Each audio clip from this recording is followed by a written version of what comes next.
giving you your half-hourly news updates throughout the morning. Rob Byrne is watching the country's highways and byways and will report to you every 20 minutes or so. Zaikan has been watching all things AFCON and other sporting action and will give you updates throughout the show. Melissa Puta is on standby to complete your picture with some of the stories we will not be able to cover this morning, but that we believe should enjoy some of your attention. Dowling Lechela will update you on business, economics, and the markets throughout the 3 hours. And of course, Sipho Mantula with your Africa update, taking you around the continent and her diaspora. All right, we can continue. In fact, let's continue to lead the conversations that move us. The number to dial is 086 000 2032. 086 000 2032. Your WhatsApp voice notes on 0614 104 107. Let's get into it then. The first hour of the morning brief on this Thursday starts now. The River Islanders believe the second half of the season is more demanding as they chase a win. But the Eagles have a master plan to prevail. This is the Bundesliga, football as it's meant to be. Do not miss out on SV Werder Bremen versus Eintracht Frankfurt on Friday, 16 January at 9:30 p.m. Live on SABC Sport on DTT Channel 4 and SABC Plus. Proudly brought to you by SABC Sport. For the love of the game. The Reds chase victory to rise higher in the top half. That's a lovely ball. Goal!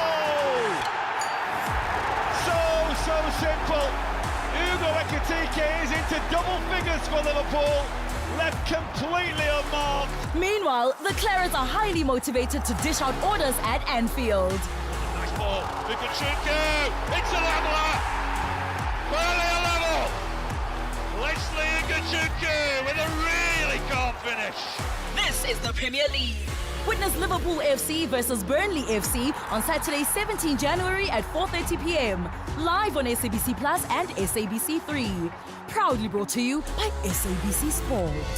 For the love of the game. Big stories of the day. Hashtag the morning brief. All right, getting us going as always is Melissa Puta with the morning brief in brief. Melissa, good morning. Let's start with news to do with the CEO suspended, CEO of the Independent Development Trust, Tebogo Malaka. Good morning, Thulasizwe. So, Tebogo Malaka, the CEO of the Independent Development Trust, has resigned effective the 31st January 2026, 5 months after being suspended over irregularities in an over 800 million rand oxygen plant tender. Her tenure was also tainted by a bribery scandal involving an alleged attempt to pay a journalist to halt an investigation. The IDT board accepted her resignation with no exit compensation, and Thulasizwe Simelane will continue as acting CEO to maintain organizational stability. And in education, we've been seeing these queues of parents trying to get a school spot for their children, especially in Gauteng. What is the department saying about the reasons behind all of that?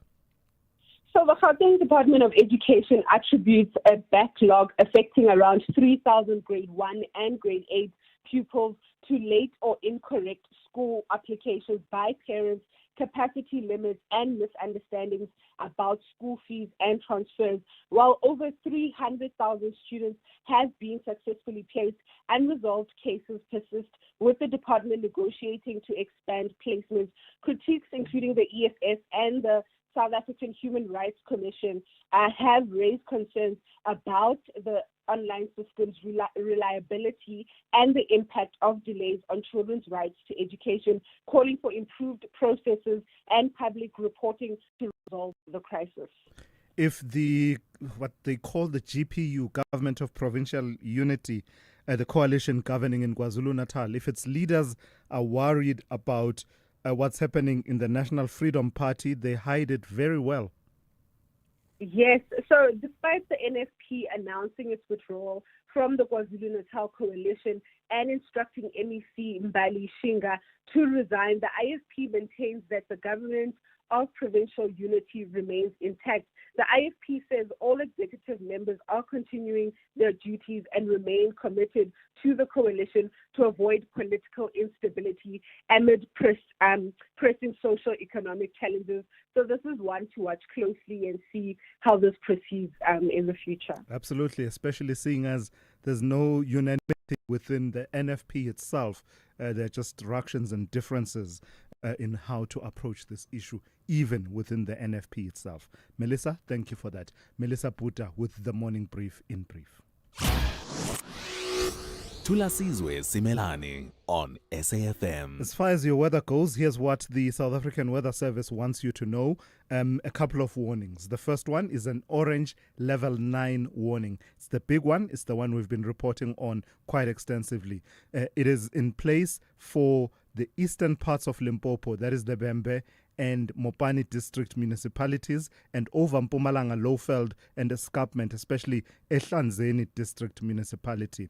That level 9, orange level 9 warning is for disruptive rainfall resulting in widespread flooding of roads and settlements, widespread mudslides, rockfalls and soil erosion, danger to life due to fast-flowing streams, widespread damage to property, buildings, and loss of livelihood and livestock, as well as possible widespread displacement of affected communities. Then there's an orange level 6 warning that is in place over the central parts of Limpopo, parts of Capricorn and Sekhukhune district municipalities, and the eastern highveld of Mpumalanga, that is Emakhazeni, Msugalikwa, Mkhondo, and Chief Albert Luthuli municipalities. That orange level 6 warning is for disruptive rainfall resulting in flooding of roads and settlements, both formal and informal, mudslides, rockfalls, soil erosion, danger to life due to fast-flowing streams, damage to property, infrastructure, loss of livelihood and livestock, and all of those conditions, of course, part of that warning that is out for those areas. Then a third one. It's a yellow level 4 warning, and it is in place for the northeastern parts of KwaZulu-Natal. For the northeastern parts of KwaZulu-Natal, a yellow level 4 warning for disruptive rain with heavy downpours leading to flooding of roads and settlements, displacement of affected communities, and major disruption of traffic due to major roads being flooded or closed. So that is what is expected in northeastern parts of KwaZulu-Natal. A yellow level 2 warning, and it is in place for central parts of Mpumalanga and western parts of Limpopo, excluding the extreme southwestern parts. And that yellow level 2 warning is for disruptive rainfall resulting in localized flooding of susceptible formal and informal settlements and roads, low-lying areas and bridges, localized mudslides, rockfalls and soil erosion. And then the last one is a yellow level 2 warning, and it is in place for the western parts of KwaZulu-Natal. It is for severe thunderstorms with heavy downpours, damaging winds, large amounts of hail and excessive lightning, leading to localized flooding and damage to settlements and infrastructure. Your temperatures for the main centers. Pretoria will be starting at a minimum of 16 and ending at a maximum of 30. Johannesburg, 14 to 27. Vereeniging, 15 to 29. Bombela, 18 to 22. Polokwane, 18 to 25. Mahikeng, 17 to 32. Vryburg, 19 to 34. Bloemfontein, 19 to 35. Kimberley, 19 to 34. Uppington, 22 to 36. Cape Town, 16 to 23. George, 16 to 21. Gqeberha, 20 to 26. East London, 21 to 26. Durban, 23 to 28. Richards Bay, 24 to 29. And finally, Pietermaritzburg, 19 to 28.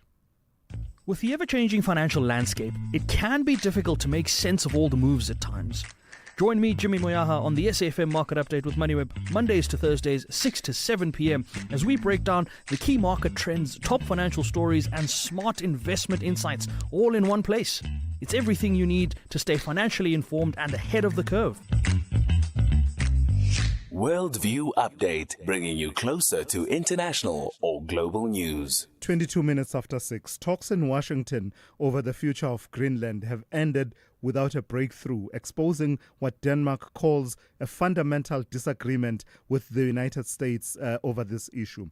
The Danish Foreign Minister Lars Løkke Rasmussen says Copenhagen and Greenland have drawn clear red lines against President Donald Trump's insistence on conquering the island, a position he described as totally unacceptable despite what he called frank and constructive talks with J.D. Vance leading those talks, the U.S. Vice President. The U.S., for its part, has reiterated its interest in acquiring the resource-rich territory on security grounds, with all sides now agreeing only to set up a high-level working group to keep discussions going. So let's speak to Professor Evaristo Peñera of the Department of Political Sciences at UNISA.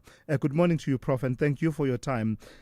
What do you make of, at the very least, there's talking that's happening, despite the insistence of the U.S. president that he's going to acquire Greenland either the easy way or the hard way. But it's clear that no progress has been made in these talks. Are you surprised? Good morning to us and good morning to the listeners. I am not at all surprised by this turn of events. Donald Trump has been the most consequential president in our modern times, and his style of leadership, where he repurposes the state away from an administrative and caring state and towards a deal-making state, is in line with his character as a real estate person. He sees everything as a deal, and what we are witnessing, especially in Greenland, is something that we've never imagined, that in our lifetime, to us, we are going to have intra-Western colonialism, because this is exactly what is happening. Nicolas Maduro and Venezuela were the dry run to test the waters to see how the international community will react if the United States would abduct a sitting president. And now they are going to their second phase, which is the complete colonization of another state, Greenland. This is what happens to us when the law meets politics. In most cases, raw politics usually wins. So you draw those parallels, and interesting that you should do that, because the Greenland Prime Minister, Jens Frederik Nielsen, quick to remind us that while there are parallels with Venezuela, the differences are stark, and saying that Greenland is not Venezuela.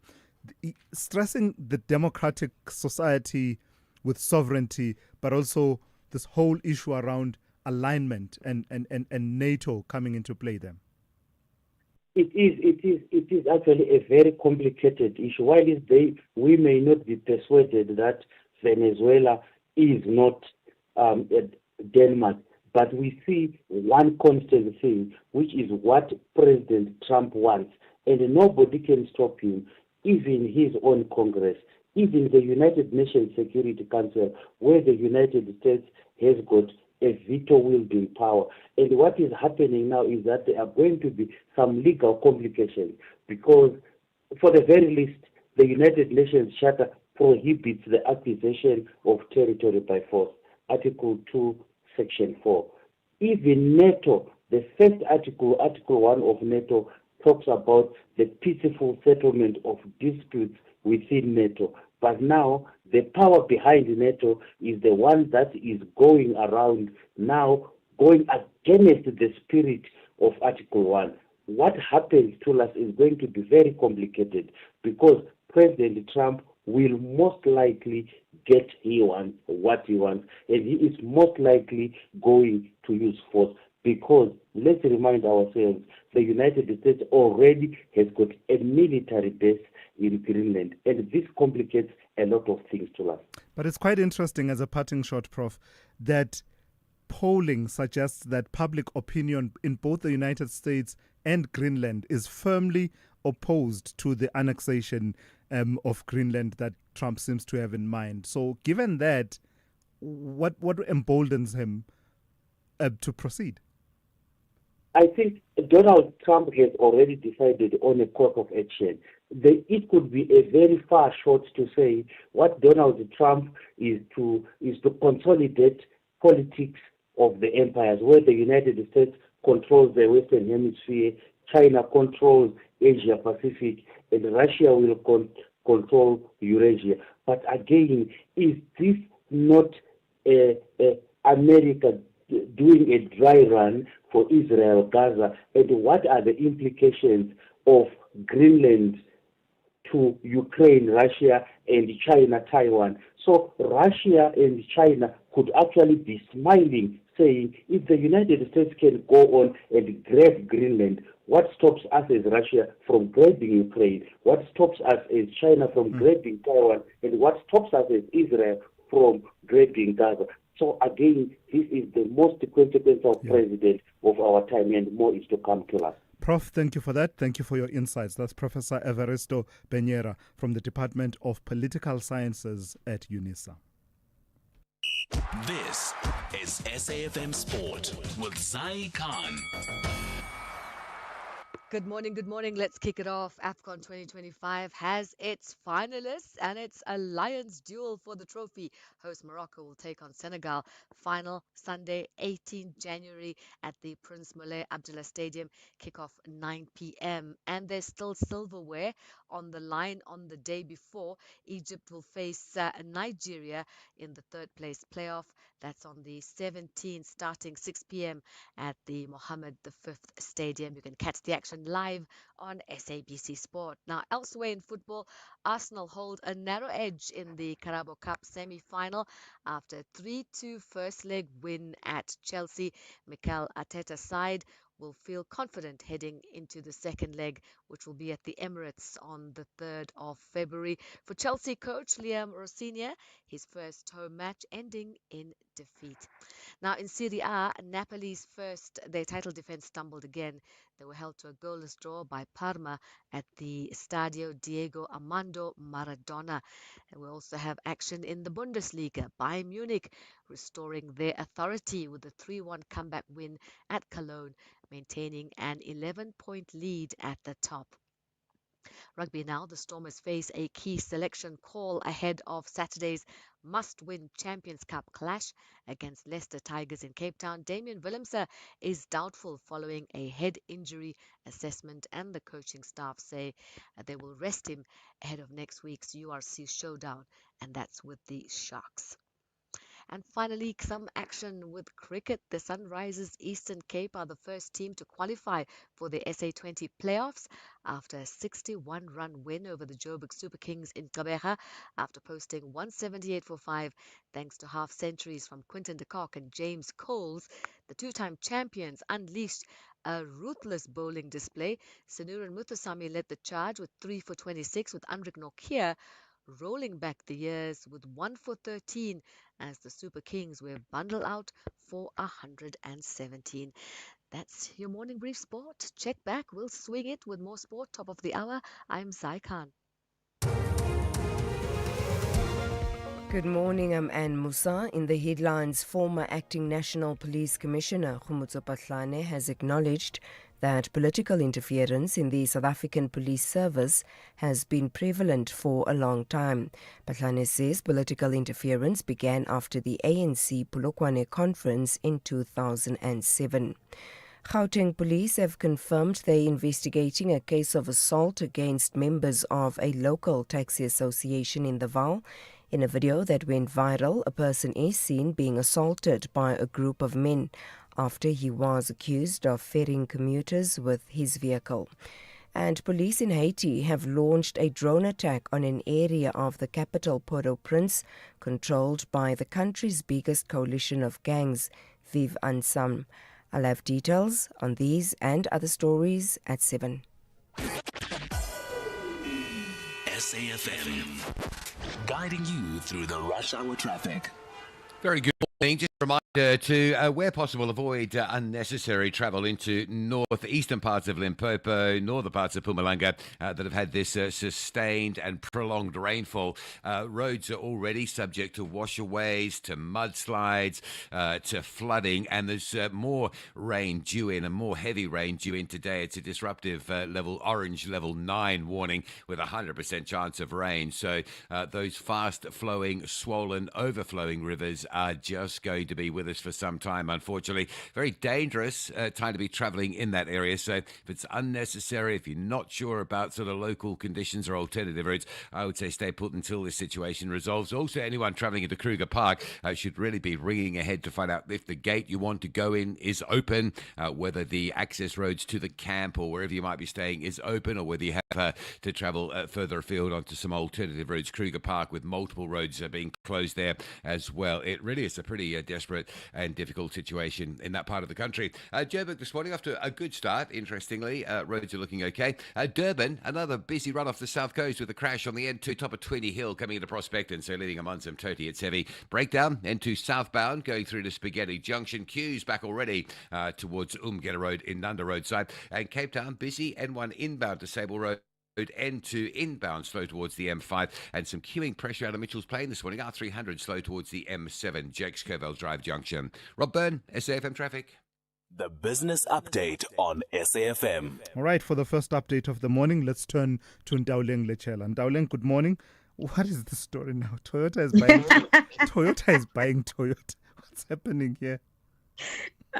All right, maybe let's explain the difference between Toyota Motor and Toyota Industries, right? So Toyota Motor is the one that we know best known for producing passenger vehicles, while Toyota Industries founded Toyota Motor, but it focuses on industrial businesses such as forklifts, engines, and electronic components. So Toyota Industry is basically the parent company, which is also listed, but they're looking at delisting the company, and I guess then making Toyota Motor, turning that into the only listed entity.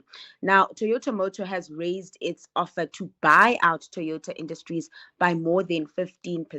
This has been an ongoing deal since about last year. It's lifted the proposed deal value to over $35 billion as it moves ahead with its plans to take the group company private. The sweetened bid will see the car maker pay roughly $118 per share, up from about $102 previously. The increase follows pressure from Toyota Industries, which said late last year the original proposal did not fully reflect the company's value. Analysts say that while the new bid is a record high, it still falls below the midpoint of valuations set by an independent advisor, leaving questions over whether the company has been fairly priced. I like this, Ndauleng. I really like this. The business of sport. Tell me about. There's a future African basketball franchise, and that has triggered some talks between Silverbacks and the NBA. You're absolutely right. Africa-focused alternative investment firm Silverbacks Holdings is in discussions with the National Basketball Association about acquiring a franchise in the league's expanding African competition. Now, Bloomberg article notes the NBA plans to introduce a franchise model for the Basketball Africa League, ultimately selling 12 permanent teams and allowing owners to develop home arenas. Now, the BAL launched in 2019 currently operates as a tournament featuring clubs that qualify through domestic leagues. That structure is set to shift as the NBA looks to establish stable, long-term teams and deepen the league's commercial base. Silverbacks, of course, wants a piece of that pie, and it already has exposure to African basketball through a minority stake in Cape Town Tigers. The NBA's push in Africa forms part of a broader global expansion drive under Commissioner Adam Silver, including plans for a European league. Now, for investors, a franchise-based African league could unlock new infrastructure, revenue streams, and pathways for African talent into the global basketball ecosystem. Fascinating times ahead. How did the markets close yesterday, and what tone is being set this morning? Now, starting in the US, markets have closed in the red for a second straight day, driven by mixed earnings reports from major banks and rising commodity prices. The Nasdaq hardest hit, down 1%. Sentiment was also downbeat at home despite those higher gold prices. The all share closed flat, down 0.07%. The rand, in the meantime, pretty stable, holding on to some of its gains, sitting at 16.42 to the greenback this hour. And then over in commodities, oil pulling back today, down 2% to $63.50. This from highs of about $66 a barrel yesterday. And then back to equities, Asian markets in the red this morning as traders reflect on growing concerns about rising geopolitical tensions around the world, with US President Trump's threats to take control of Greenland, the political unrest in Iran, and the ongoing Russia-Ukraine war keeping traders uncertain. Investors also seem to be booking some profits following the recent record rally in equities. All right, Ndauling, thank you for that. We'll touch base with you once again just after 7:30. Africa Update on SAFM. Sipho Mantula. Raz, good morning. With that Africa Update, let's start. Today's the day of reckoning in Uganda. And you've got the numbers that matter, that will swing the poll one way or another. Absolutely, Thulas. Refreshing morning, Jumbo Africa, to the listeners. Uganda decides today, Thulas, and when I look at the clock, because once we have elections, you look at the clock, Thulas. Now it's almost it's almost 7:38 in Uganda. They are 1 hour ahead. They've already opened the polls, Thulas, at 7 to close at 4 p.m. This afternoon. When you look at the numbers, Thulas, the Electoral Commission have confirmed that 21.6 million voters is an increase from 2021 from 18.1 million. When you look at voter turnout, 2021, Thulas, we had almost 60%.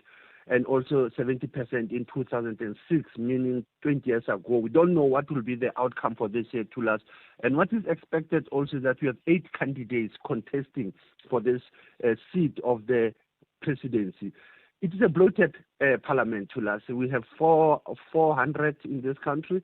In Uganda, we're talking about 556 members. So this is parliamentary and presidential elections. You have to elect 353 directly elected constituency MPs and 146 district women representatives. Now you have seats that have been reserved for youth, persons with disabilities, workers, older persons, and the military, and also plus ex-official members such as ministers. So that's how the numbers are now sitting to us. And when we look, the one who have to get the presidential seat must obtain more than 50% of the valid votes that have been counted nationwide. And those who cannot get 50% to us will go for a runoff that must happen within 30 days. We will still follow up on it to us to say, because it's a public holiday between today and tomorrow in Uganda. So we'll be following Uganda until the results have been pronounced by the Electoral Commission. You're absolutely spot on, Sipho. In fact, in the next few minutes, we are scheduled to speak to Dr. Aida Mutenyo, who is a lecturer at the Kabale University in Uganda. So look out for that conversation coming up in the next few minutes. Why is our International Relations Minister Ronald Lamula in Juba in South Sudan? Thulas, he's the chairperson of the Committee of Five. The Committee of Five is a high-level Africa Union ad hoc committee on South Sudan. He has been in Sudan yesterday and ending this mission today. They visited South Sudan last year, Thulas, but they are assessing the situation prior to the meeting of the Peace and Security Council, which is scheduled on the 19th of January, which is next week.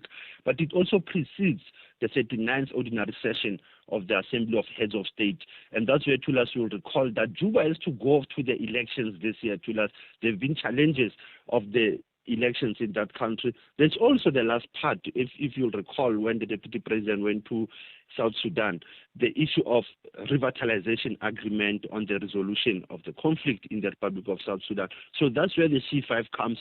And as we talk about Juba, in Cairo, there was a meeting of the Quad 5 led by Egypt. So you can see, Thulas, there are many processes when you think of Sudan's, that we have a meeting in Cairo trying to resolve the conflict in North Sudan.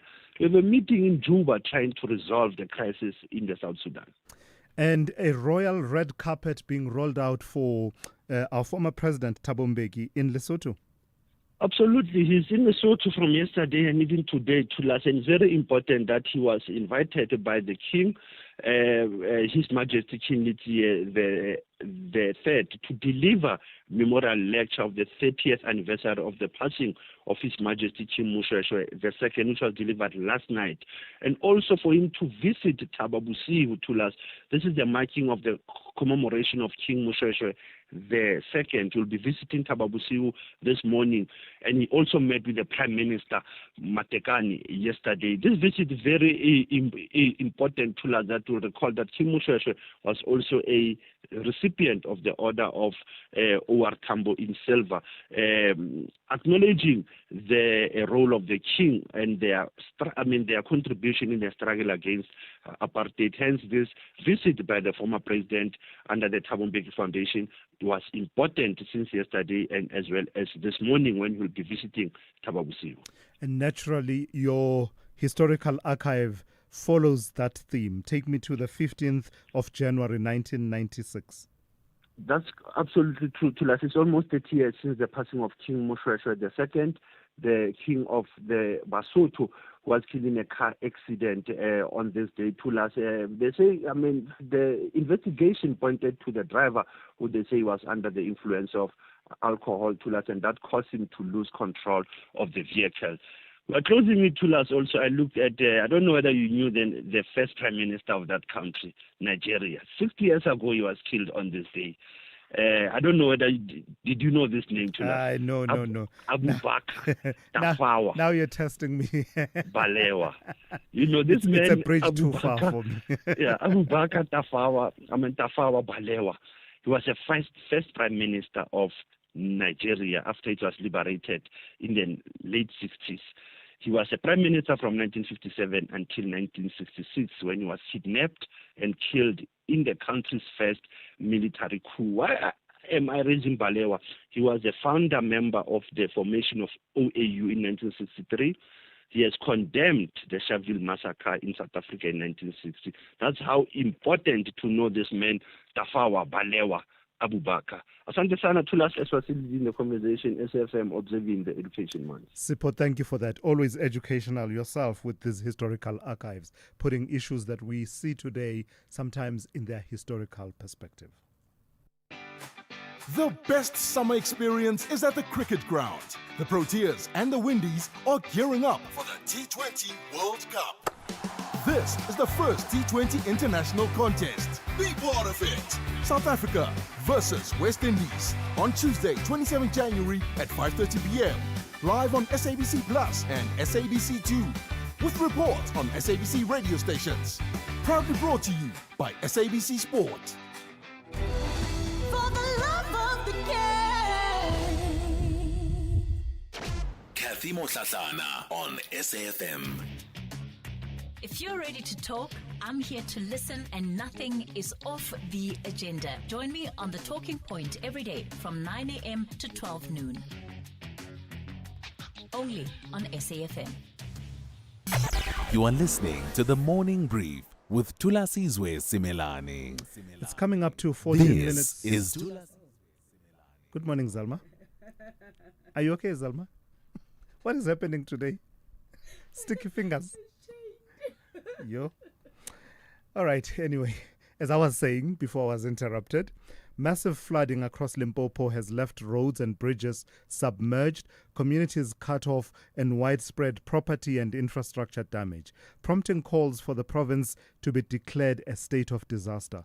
Torrential rains and a level 9 weather warning have forced schools in the Bembe and Mopani districts to remain closed, disrupting the start of the academic year, cutting off access for teachers and learners. Emergency teams are on the ground rescuing trapped residents and assessing extensive damage, while authorities warn of continued rainfall and major transport disruptions. Let's speak to the MEC for Cooperative Governance, Human Settlements and Traditional Affairs in Limpopo, Paskopo Makamu, who joins me now. Good morning to you, MEC, and thank you for your time. I'm describing from afar based on news reports as well as extensive video that we are seeing and pictures that we are seeing, but you are closer to the ground.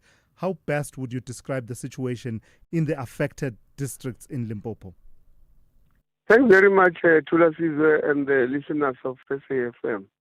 Let me indicate that it is true. Most of the videos you are seeing definitely reflect the situation we find ourselves in as a province currently.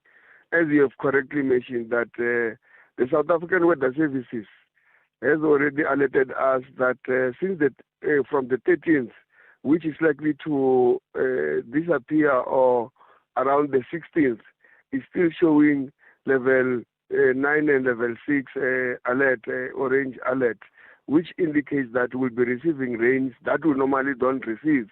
But worst of it is because of our rural nature as a province that most of the infrastructure are far apart from each other, and that makes them to be weak and easily swept away or washed away by the rain.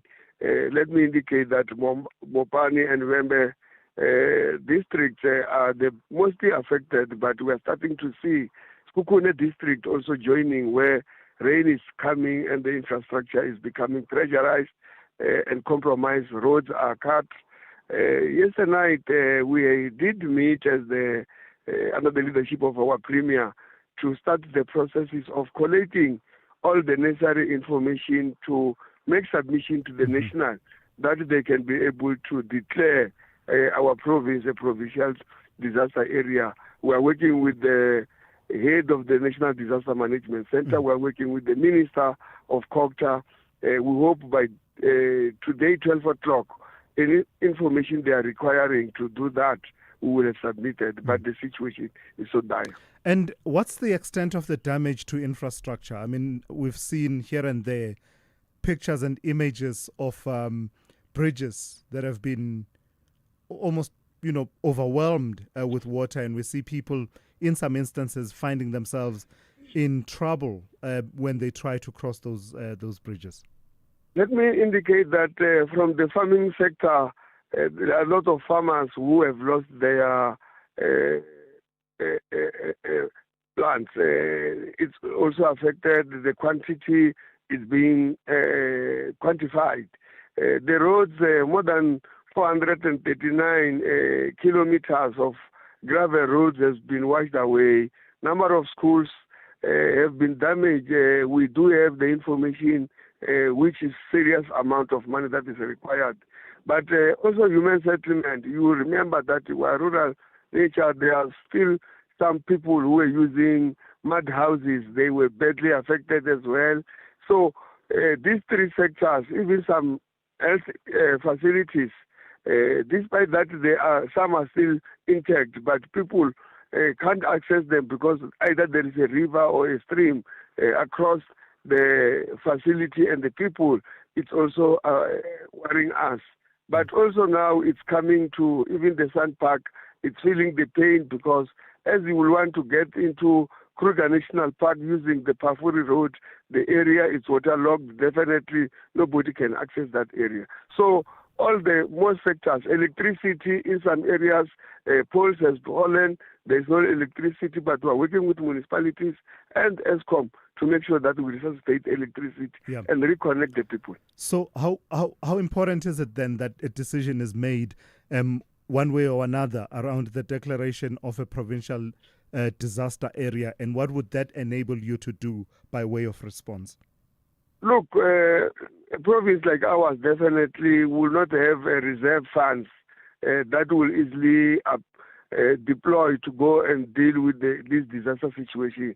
The declaration will help us to start to get funding even from the National Disaster Fund, but at the same time it will allow certain departments to shift money from what they plan to do to the disaster, because definitely we need to reconnect people with all the economic activities since they are not.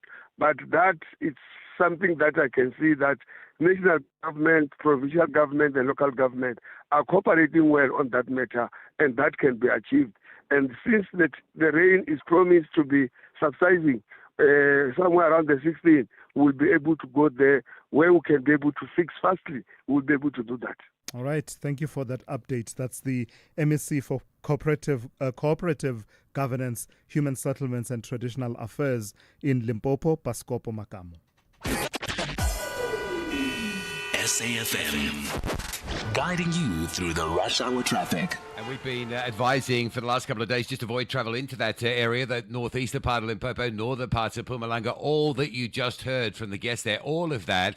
There's a warning for more of that today with this orange level 9 warning in place for more disruptive rainfall. It is 100% chance of more rain into that already badly damaged area. So probably a good idea just to avoid travel. You may well find yourself going down a road, it's washed away, you've got to turn around, you've got no sort of local knowledge of alternative routes, you could get yourself in all sorts of trouble there. Other issues, Pretoria East, very heavy. Avoid this one. Solomon Mashlangu driving westbound down towards Olympus. Really big queue. It pops up every now and then. It's one of those mornings. It's a big backlog. Avoid it if you like. Joburg side looking generally okay. There are some roadworks coming in from the Boksburg, Wadeville area on your way to Joburg, so some additional delays there. Another morning of a crash delay coming out of Amansa Tony out to Prospect, and taxi crash on the N2 going north, top of 20 Hill area. Breakdown on the N2 south going into Spaghetti Junction, so that stays heavy. And Cape Town this morning, pretty busy on the highways, but all fairly normal. The R300 out of Mitchell's Plain, though, slightly slow, and you might be expecting queues down towards the M7 junction. Rob Byrne, SAFM Traffic. This is Thulasizwe Simelane on the Morning Brief. 7 minutes to 7. Let's turn to the testimony of former Acting National Police Commissioner Lieutenant General Khumutso Phahlane, who testified before Parliament's ad hoc committee investigating corruption and other alleged interference in the criminal justice system. And yesterday he started with that testimony, of course, and it is expected to be quite comprehensive and extensive given the volume of his statement that the committee started going through yesterday. Watching all of that for us is Abongwe Kobokana, SABC News journalist. Good morning to you, Abongwe. It was a hefty document. It's a hefty document, the statement, and even getting out of the starting gates and gaining some momentum in terms of hearing the heart of the testimony, it took a while. How much was Khumutso Phahlane able to cover on day one? Good morning, Thulas. And you are quite right in your introduction to say that it was voluminous, the work that Phahlane introduced in his oral evidence.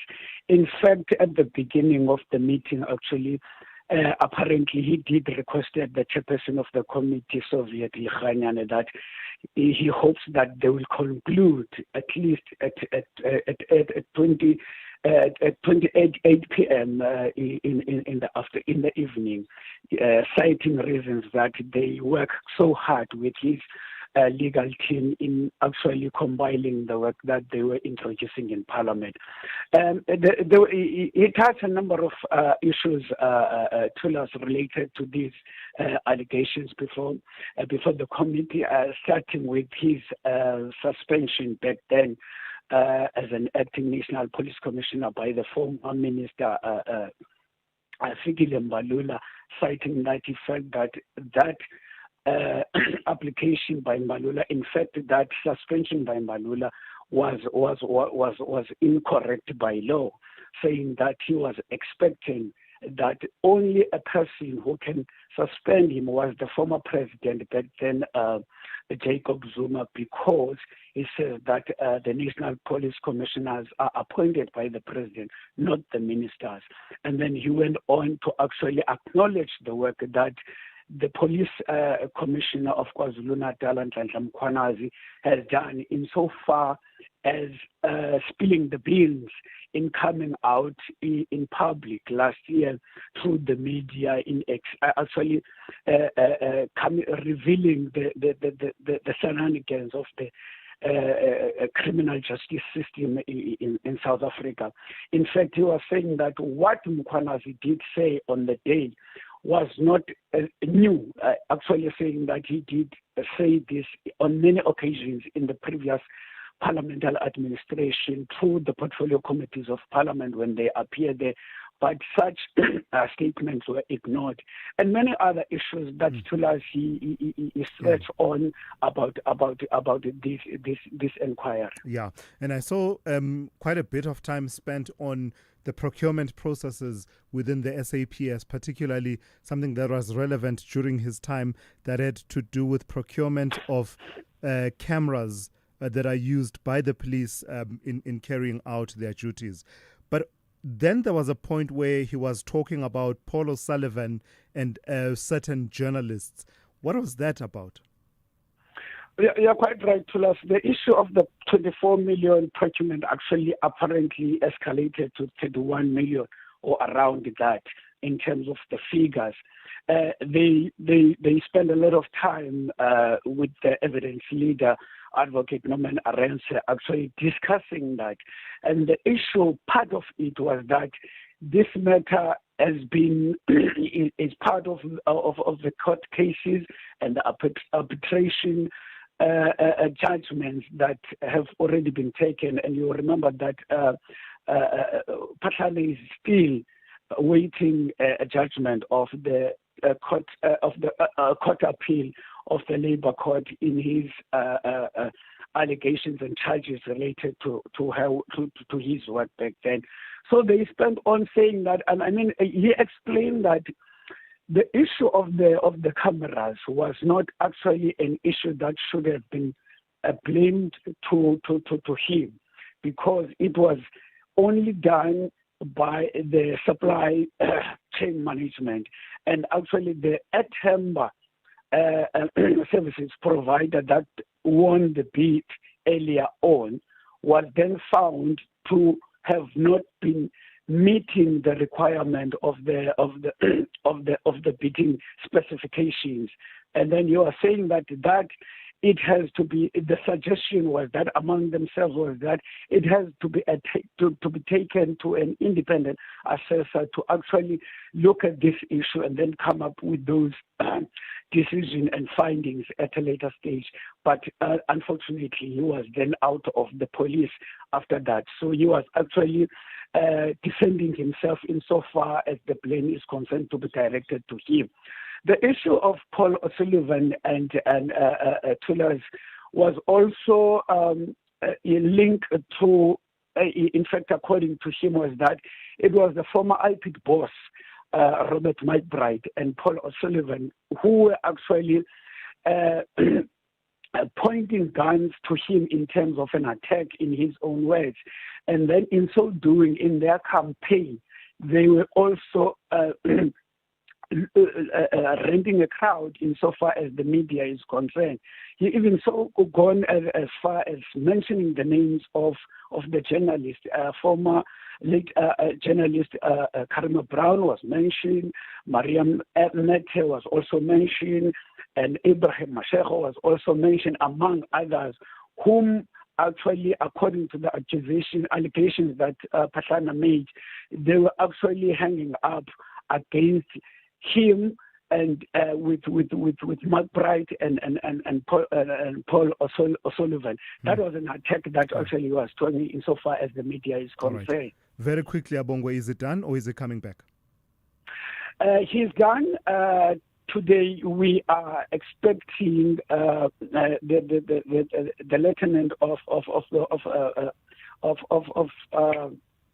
Mr. Lieutenant Dunisa Kumano, okay, in the crime intelligence, all right, and then today for 2 days.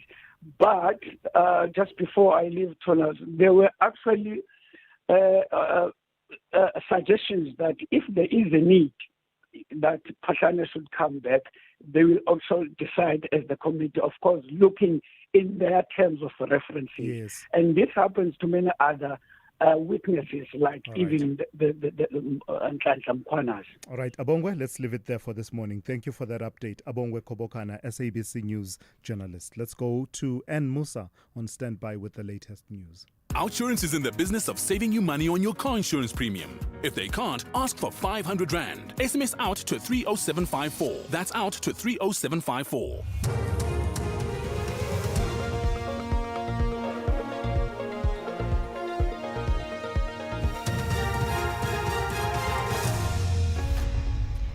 In our top stories, Batlane claims SAP is marred by political interference for a long time, and police probe assault on motorist by taxi patrollers.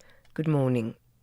Former Acting National Police Commissioner Khumutso Batlane has acknowledged that political interference in the South African Police Service has been prevalent for a long time. Batlane says political interference began after the ANC Polokwane conference in 2007. He was testifying before the ad hoc committee probing allegations of criminal infiltration, corruption and political interference in the criminal justice system. KwaZulu-Natal Police Commissioner Nhlanhla Mkhwanazi made the allegations during a media briefing last year. Batlane says many SAPS processes were no longer followed. We must not shy away. Political interference has been prevalent in the South African Police Service, and it became more prevalent following the 2007 Polokwane conference, where many of these things that leads to where you are taking me happen, because from there on we started seeing practices that were not the norm. I'm the last person to be appointed following a submission to cabinet. Everyone else that was appointed after my time, that process did not follow a cabinet process. Meanwhile, Batlane has claimed that some journalists were used by former IPID boss Robert McBride and private investigator Paul O'Sullivan to discredit him. The attacks directed at me by Robert McBride and O'Sullivan and their sustained campaign through the media, both print and electronic, bears testimony to their control of individual journalists whom they weaponized against me. A propaganda machinery unleashed by McBride and O'Sullivan was spearheaded by a select group of journalists whom I know, by the way, and I'll name them here if need be. Marian Tem is one of those people. Who was this? The late Karima Brown, she's one of those people. Abraham Mashiro is one of those people. Barry Bateman is one of those people. In other news, Gauteng police have confirmed they're investigating a case of assault after members of a local taxi association in the Vaal. In a video that went viral, a person is seen being assaulted by a group of men after he was accused of ferrying commuters with his vehicle. The group is believed to be queue marshals from a taxi association. Gauteng police spokesperson Dimakatso Nebuhulwi. A case of assault common was opened on the 12th of January 2026 at Vanderbijl Park Police Station after a man reported that he was assaulted by a group of men alleged to be from a local taxi association. No one is arrested and police investigations are underway. Parents of learners at Stumeri area outside of Giyani in Limpopo are lamenting their losses due to heavy rains and flooding. The Vembe and Mopani districts have been experiencing heavy rainfall, which have caused flooding. The parents say learners are unable to go to school as the bridges have been damaged and roads are impassable. One of the parents, Salva Ngobeni, says some mud houses are collapsing. This persistent rainfall is a problem. Roads are damaged. Our children can't go to school. We can't cook outside anymore. Houses are collapsing. It's difficult. There is nothing we can do. A new bail application for the two men accused of killing alleged underworld figure Mark Liefman is expected to be heard today at the Thembalethu Regional Court in George in the Western Cape. Johan Jacobs and Gert Bezuidenhout are accused of shooting Liefman in the parking area of the Garden Route Mall more than a year ago. During their previous court appearances, defence attorneys raised concerns that the men had been held in solitary confinement for more than a year. They also voiced frustration over what they described as ongoing delays and repeated postponements in the case. However, at their last appearance in December, their legal team requested a further postponement to allow time to respond to affidavits filed by the state. And finally, police in Haiti have launched a drone attack on an area of the capital, Port-au-Prince, controlled by the country's biggest coalition of gangs, Vive Ensemble. Local reporters say police struck 3 buildings believed to belong to the group's leader, Jamise Sherizé, also known as Barbecue. It's not known whether he was inside. His band of criminal gangs control roughly 80% of the capital.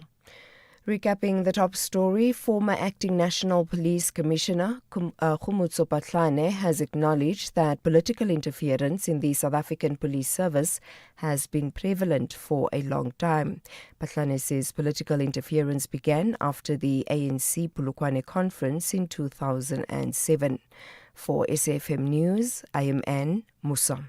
Outsurance will go out of their way to try and save you money on your car insurance. If they can't, ask for 500 Rand. SMS out to 30754. That's out to 30754. 63-year-old Almero knows all about saving with Outsurance. We do save 417 Rand. That's about 5,000 Rand a year. That's an awesome saving on Almero's 2021 Ford Ranger. And there's an out bonus that you get if you don't claim for 3 years. I am really looking forward to it. How much money could Outsurance save you? Get a quote now. SMS out to 30754. That's out to 30754. Licensed insurer in FSP. TCs and information online. It's a very good morning to you. In your morning brief sport, it's the Lions versus the Lions. That's your AFCON final. Host Morocco will meet Senegal this Sunday. And we also bring you rugby news, a shock in New Zealand as the All Blacks fire their head coach, Scott Robertson. Details just before 7:30. SAFM, guiding you through the rush hour traffic. A very good morning. If you're driving Pretoria East, try and avoid Solomon Mashlangu, the run down towards Olympus from Limwood Roadside. Very heavy backlog. You get these operations a couple of times every year. Got one of them this morning. It's causing a major backlog going west along Solomon Mashlangu, coming through from Limwood Road. Choose another route to get through quicker. Midrand, a little bit of traffic down to Olifantsfontein. Nothing too desperate there. Fairly normal stuff at this stage. Durban, another morning of some delays coming in from Mansaptoti off the south coast. Again, it's a taxi crash just at the top of Tweedy Hill. Causing that big delay right back to sort of Moskolnik and Galleria. N2 South got a breakdown before Spaghetti Junction, so that's heavy. And the Kwamashu Highway and Queen Nandi Drive, both of those routes coming out of Kwamashu down towards the N2, quite badly backed up at this stage. Cape Town, there's some delays on the N2 inbound, but really after the airport, the run-in from Khayelitsha looks all right, but if you get to sort of Robert Sobukwe, then you sit all the way through towards Mowbray Main. The N1 inbound heavy from Plattekloof Road, and some delays along Baden-Powell Drive after the sand at Monwabisi. You hit some delays into Strandfontein Road going towards Muizenberg. With your traffic update, I'm Rob Byrne.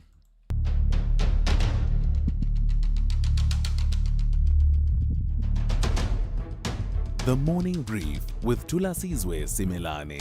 Weekdays, Monday to Friday, 6 to 9 a.m. The Morning Brief with Thulasizwe Simelane. Weekdays, Monday to Friday, 6 to 9 a.m. 10 minutes after 7 on this Thursday. It's great to be in your company. Welcome to it, the third, Thulasizwe. Slowly come back. Second hour of the show on this Thursday.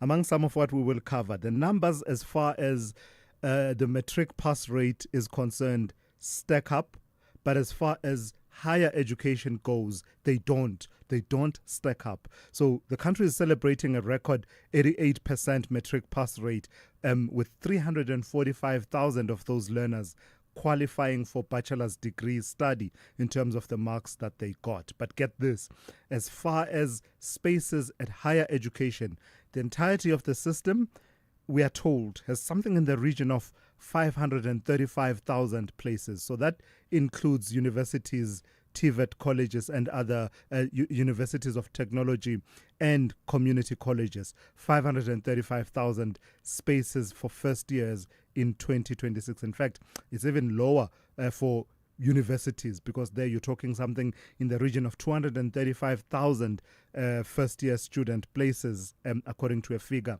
given by Minister Putima Namela a couple of months ago.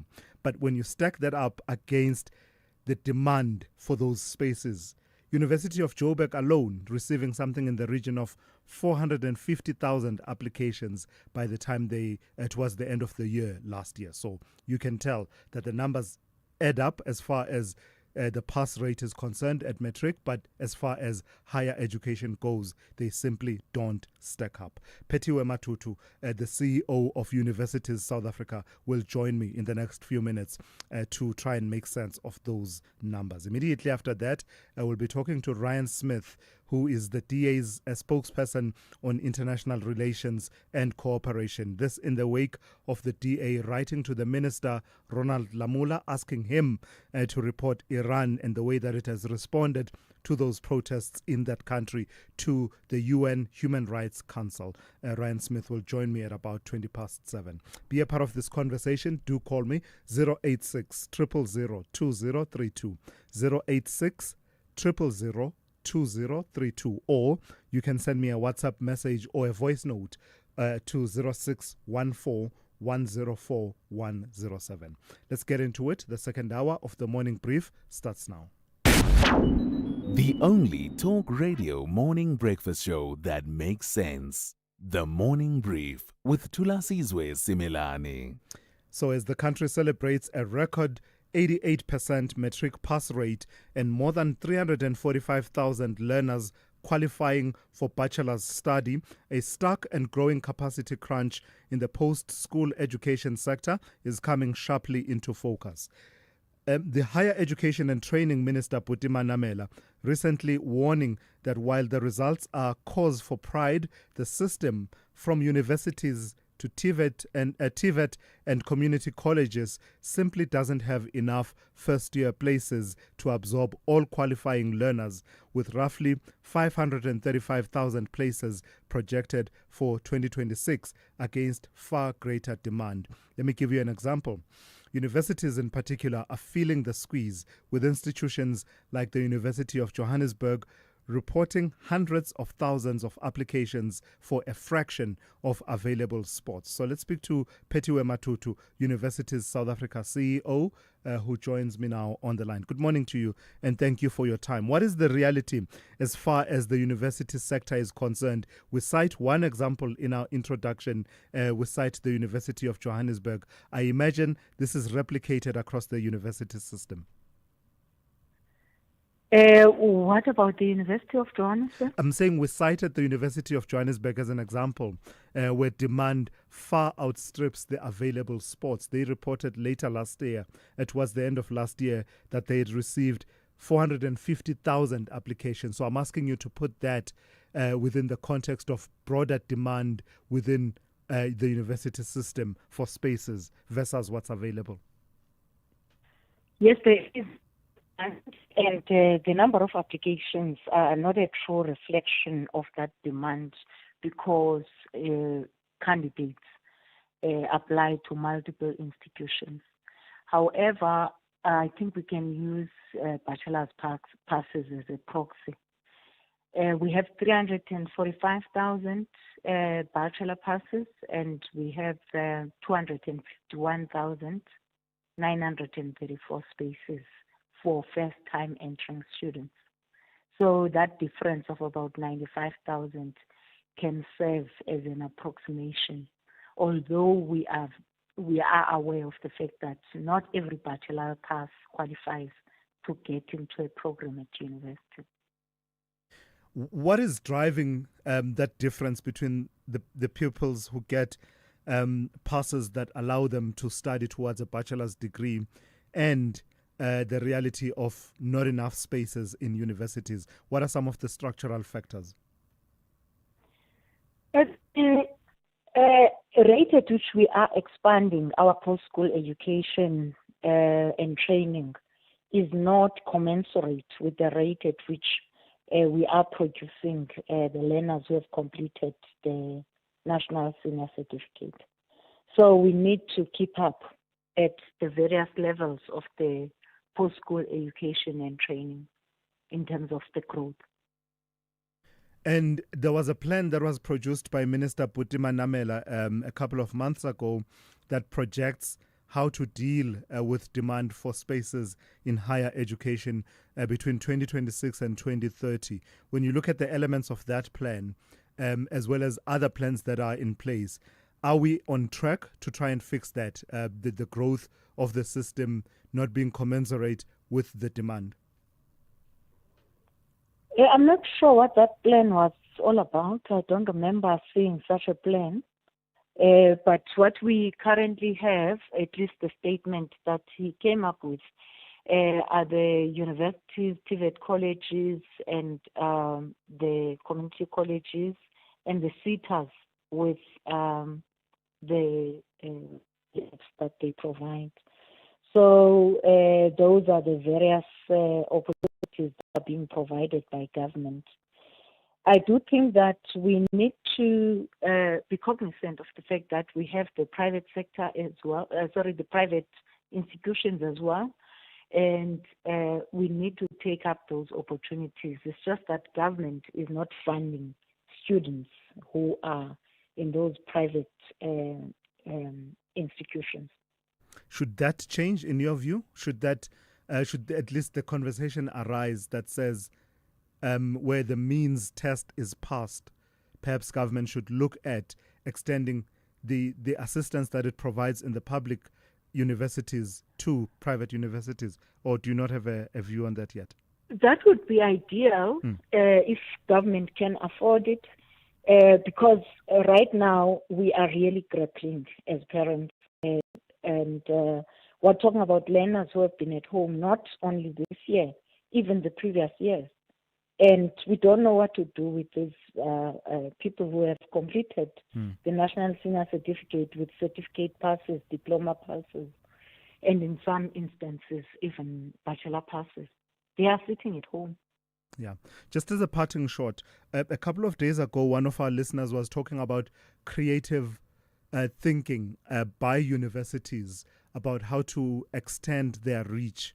And I know that there's been these conversations around blended models to the delivery of education. In particular, this caller was talking about using these abandoned schools in townships and other areas, and perhaps those becoming extensions.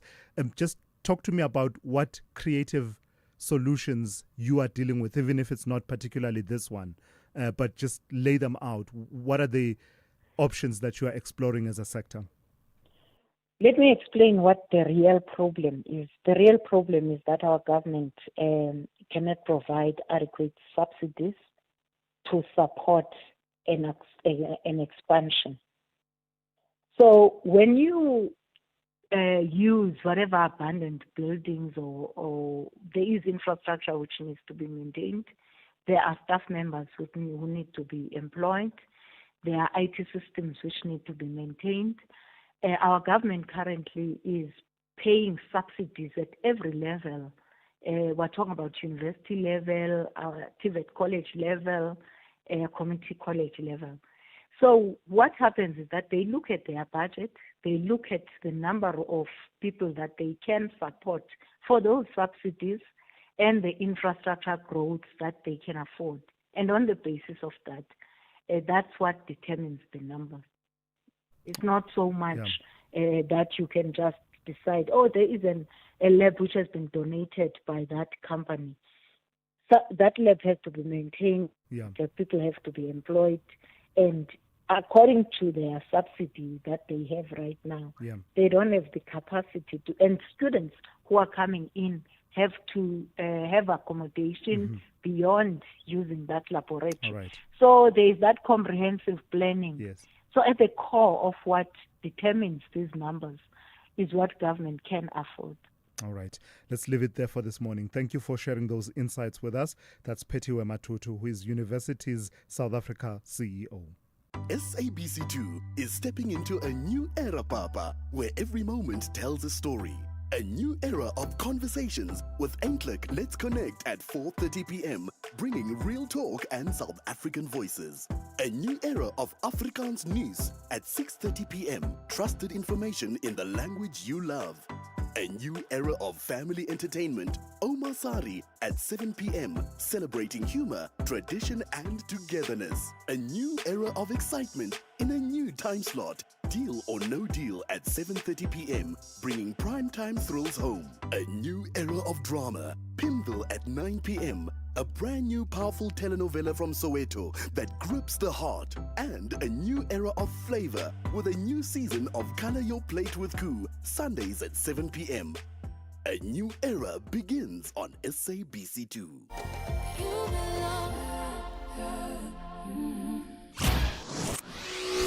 Thulasizwe Simelane on SAFM. 21 minutes after 7. The Democratic Alliance has put International Relations Minister Ronald Lamola squarely in the spotlight, urging him to choose a side in Iran's brutal crackdown on mass protests rather than remaining silent. In a formal letter, the DA has called on Lamola to report the Islamic Republic of Iran to the United Nations Human Rights Council for what it calls blatant human rights abuses as security forces respond to civilian demonstrations with lethal force. Let's speak to Ryan Smith, who is the DA's spokesperson on international relations. Good morning to you, and thank you for your time. Why is this a cause that matters for you to the point of proactively asking the minister to pick up the cause on behalf of South Africa and reporting Iran to the Human Rights Council in the UN?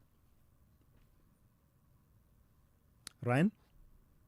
Hello, can you hear me? Yes, I can. Yes, please go Hi ahead. there. Yeah. Good morning, Thulasizwe. Very good morning to your listeners. It's a cause that's very important to the Democratic Alliance because we are fundamentally constitutionalists. We believe in the constitutional principles of the Republic, and certainly from a foreign policy perspective, we believe in the role of the Constitution in advancing freedoms and democracy and human rights across the globe. So it's very, very important for South Africa to take a principled stand.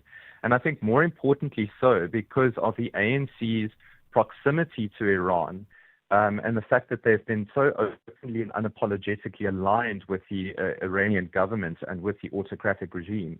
They need to actually tell South Africa, do they stand with dictators who treat their civilians in the same way as the apartheid regime did, or are they going to stand for the constitutional principles and the freedom-loving South Africans who are looking to them to uphold our constitution internationally? What would a reporting to the UN Human Rights Council achieve, in your view?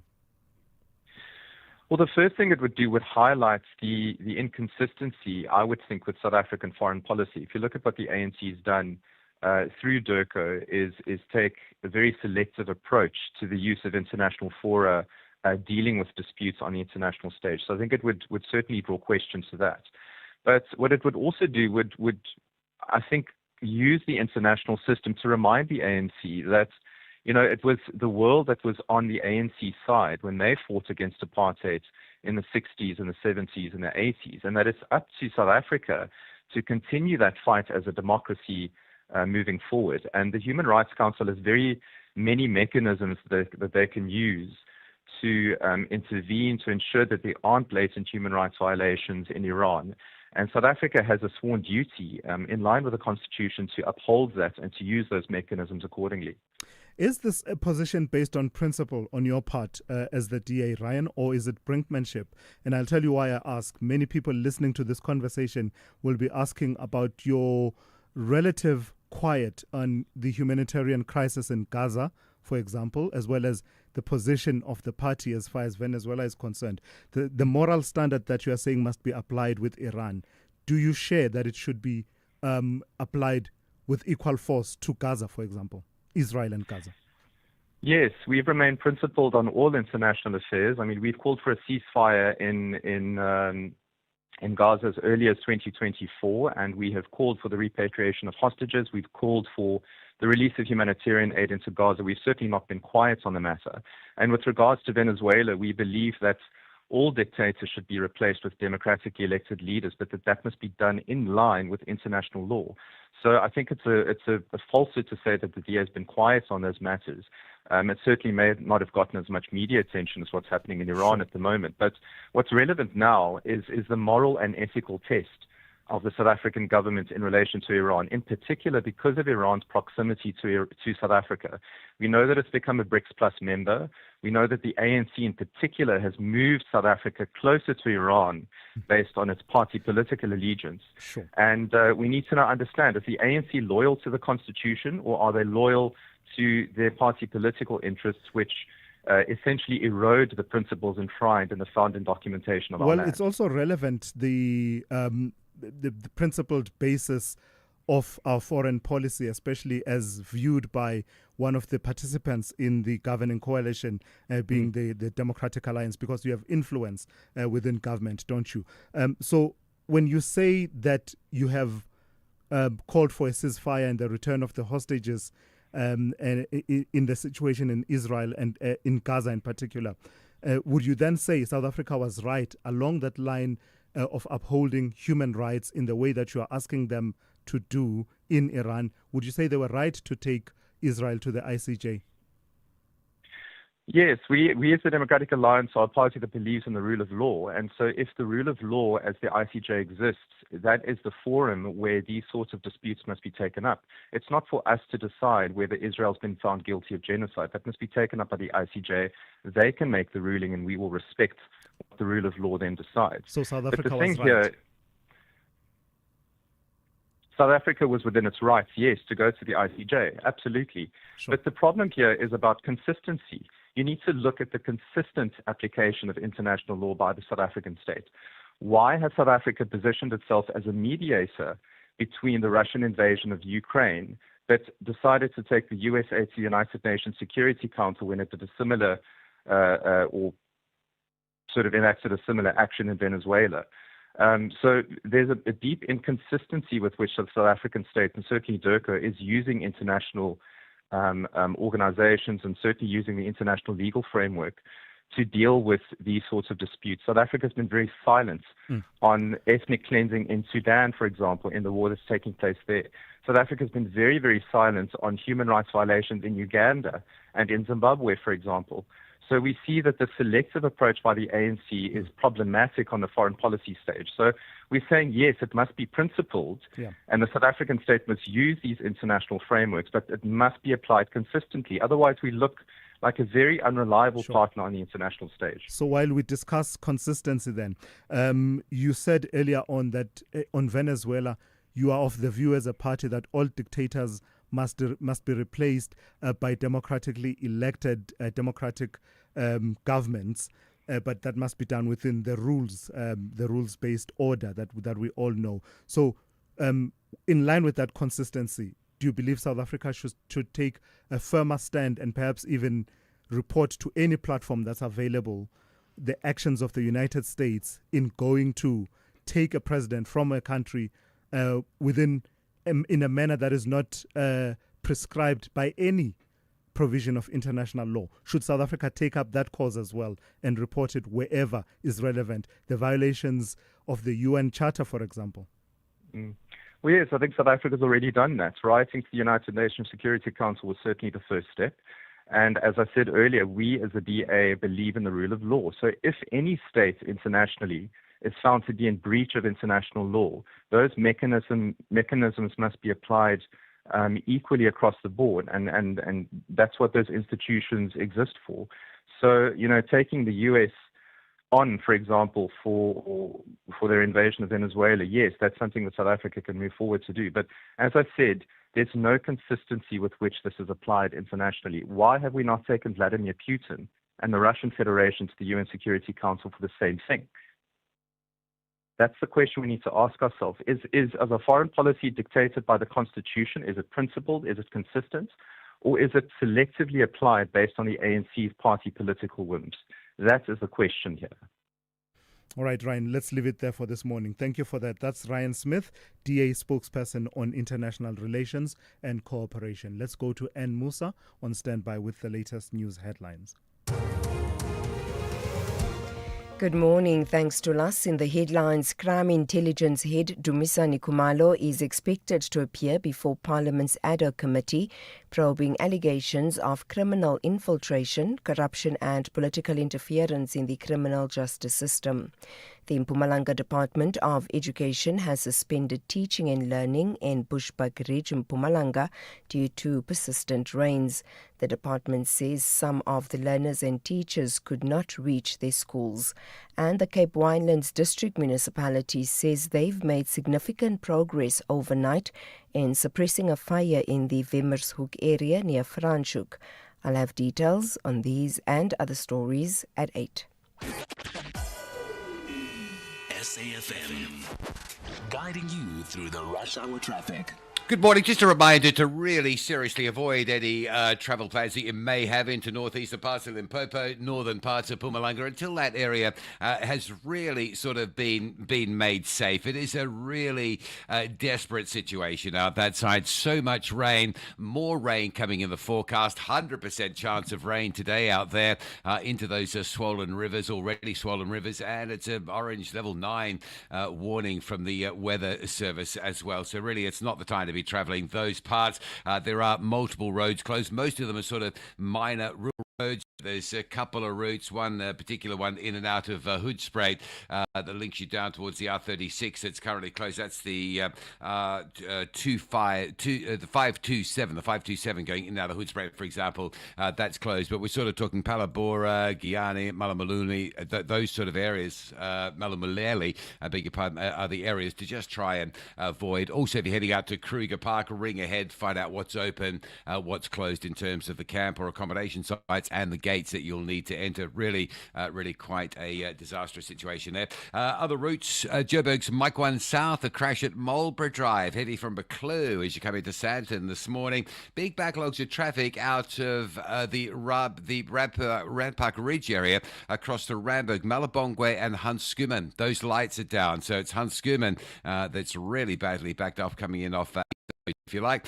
Durban, a taxi crash, N2 north of 20 Hill area this morning, still slowing traffic quite badly coming off from the south coast and Munsum Toti area, heavy queues there. Also no traffic lights, the main road and Belleville Road in the Queensborough Malvern area. That's really badly backed up through there locally. And Cape Town this morning, R300 north queuing towards Van Riebeeck Road and a crash on the N2 inbound at Mowbray Main, pushing queues back to Langa. Rob Byrne, SAFM Traffic. This is SAFM Sport with Zai Khan. Zai, good morning. So what we know for a fact is that the venue for the final, the Africa Cup of Nations final, will be a den of lions, right? It will now come down to which breed of lion is stronger. Is it the Taranga type or is it the Atlas type? Oh, Tulas, I feel like the egos are going to get tested on Sunday night. Yeah, and so much of pride at stake. But you know what? The two lions will enter and I don't know. Africa will win regardless. And that's, I think, the best thing about this football tournament. It has been wonderful to watch, to see now. We've come to the final. As much as we miss Bafana, we've got the host, Morocco. They edged Nigeria 4-2 on penalties last night. It was so tense after a 0-0 draw in Rabat. And they'll now face Senegal, who are the Teranga Lions, booking their place in the final after Sadio Mane's late strike sealing a 1-0 win over Egypt. Staying on the continent, Tunisia have appointed Sabri Lamouchi as their new head coach, with the former France international signing a deal until 2028. Lamouchi replaces Sami Trabelsi following Tunisia's last 16 exit at AFCON and will lead the team into their World Cup campaign. Meanwhile, Burkina Faso, they've sacked their coach, Brahma Traore, after their AFCON exit, while Mali's Football Federation faces turmoil after mass resignations despite reaching the quarterfinals. Rugby now, the All Blacks have fired their head coach Scott Robertson less than 2 years out from the Rugby World Cup. New Zealand Rugby says the move follows a critical performance review with Jamie Joseph and Dave Rennie among possible replacements. And finally, motorsport at the Dakar Rally. Motorbike leader Daniel Sanders crashing out after breaking his collarbone and sternum. And in the cars, Nasser Al-Attiyah reclaiming the overall lead, sitting 12 minutes clear, closing in on a 6th Dakar crown. We'll be back here on the Morning Brief. More sport. Top of the hour. I'm Zaikan. The Business Update on SAFM. All right, Dowling, good morning to you once again. Let's start in the agriculture sector. A big disturbance, disruption, a factor that is a bit of a disruption within that sector has been foot and mouth disease. And we're hearing from the Minister of Agriculture about plans to counter that. Yeah, the state is set to roll out a decade-long national vaccination campaign to contain foot and mouth disease, Thulas. This as Agriculture Minister John Steenhuisen moves to have the outbreak declared a national state of disaster. Now, the declaration would unlock law enforcement support to curb illegal livestock movement, which has been a key driver of the disease's spread. Now, the phased vaccination plan, that is, will prioritize high-risk provinces, including KZN, Gauteng, Free State, and Northwest, with mass vaccination repeated within 3 months. Vaccine supply, which has been an issue, will come from a mix of imports and local production. 1 million doses from Argentina are expected within weeks of permit approval, as they will also be importing vaccines from Botswana and Turkey, while also ramping up local production through the Agriculture Research Council and Ondersport Biological Products. And let's say the plan is ambitious but achievable, with Wandile Sihlobo, who's the chief economist at Agbiz, warning that success depends on regulatory speed, supply continuity, and strict compliance with movement controls. Yeah, in fact, I can mention then, Dowling, let me take advantage and mention that at about 7:45, we are scheduled to speak to Devald Olivier, who is the CEO of the Red Meat Industry Services, reacting to some of what Minister Steenhuisen has been saying. Tell me about Standard Chartered selling its Botswana unit. Yeah, the group has widened the scope of its planned exit from Botswana, opting to sell the entire local production rather than just its wealth and retail arm. Now, the revised approach means the sale will now include the corporate and investment banking division, often one of the most profitable parts of a bank, and is expected to appeal to South African lenders seeking growth beyond a crowded home market. Now, the change follows feedback from potential buyers who pushed for a full takeover instead of a partial carve-out. The disposal process could take up to 15 months. Absa, First Rand, Standard Bank, and Nedbank all operate in Botswana, positioning them as natural contenders. Standard Chartered has already agreed to sell its Ugandan and Zambian businesses to Absa and First Rand, respectively, as part of a broader strategy to release capital. While the group says Africa remains strategically important, the move reflects a wider pullback by European banks as competition from strong local players intensifies across the continent. And how are the markets looking at this hour, Dowling? Starting in Asia, stocks are in the red, with Japan's Nikkei leading losses down 0.85%. This as heightened geopolitical risks continue to fuel global market volatility. And that cautious tone spilling into the US, where futures are trading lower this morning.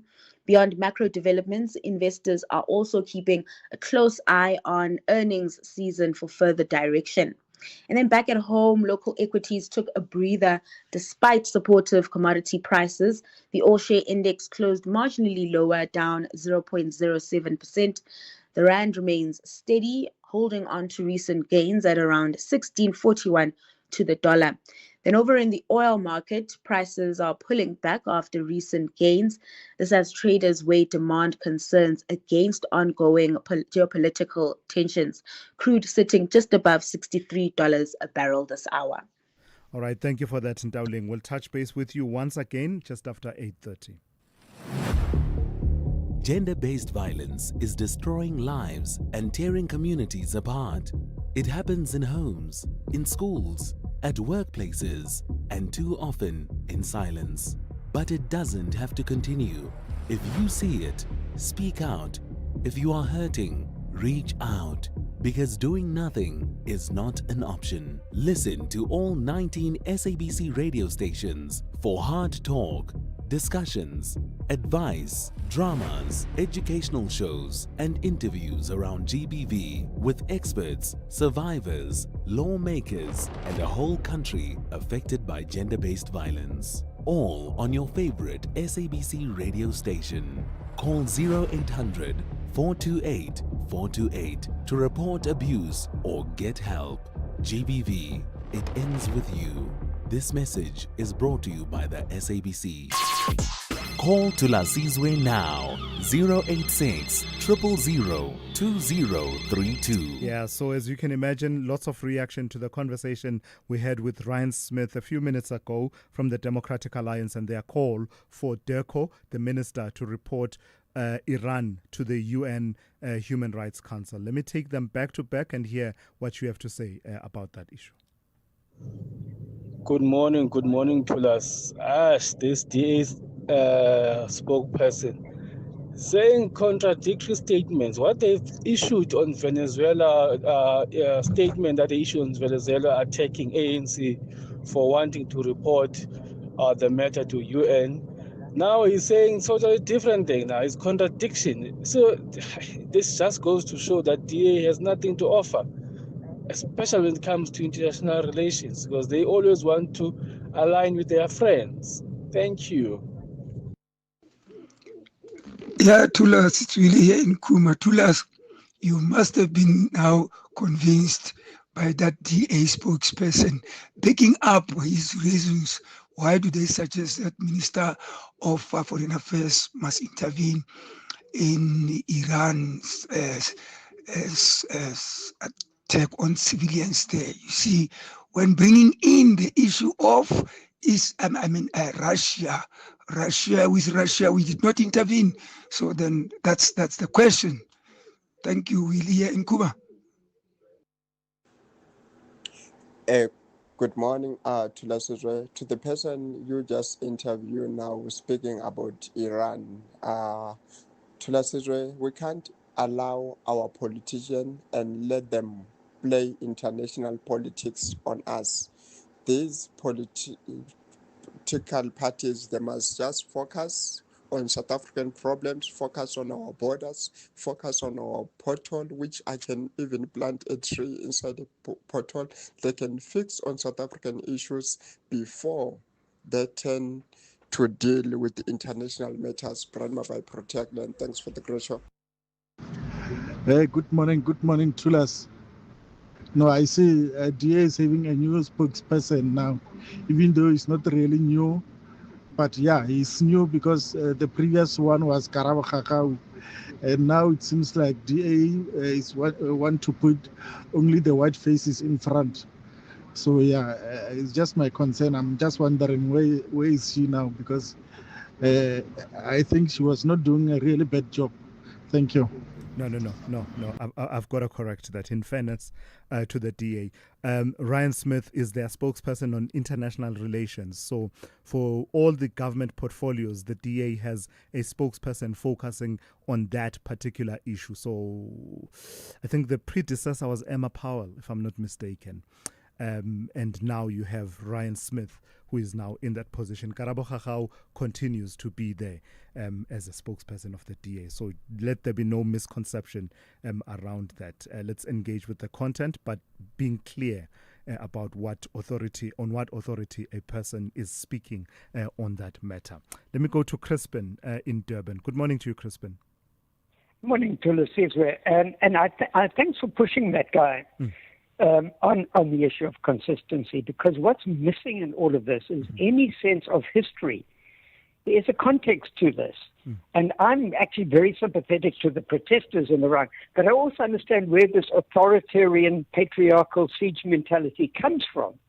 I mean, in 1953, the Iranians elected a democratic government, which was then overthrown as a result of the work of the CIA and UK intelligence. They destroyed it. They put the Shah in, who ended up, by the way, slaughtering protesters towards the end of his rule. That then brought in the Islamic State. After that, then the US funded Saddam Hussein to go to war with Iran for 8 years, killing 500,000 people. Yeah. So you've got a history here which is of constant attack.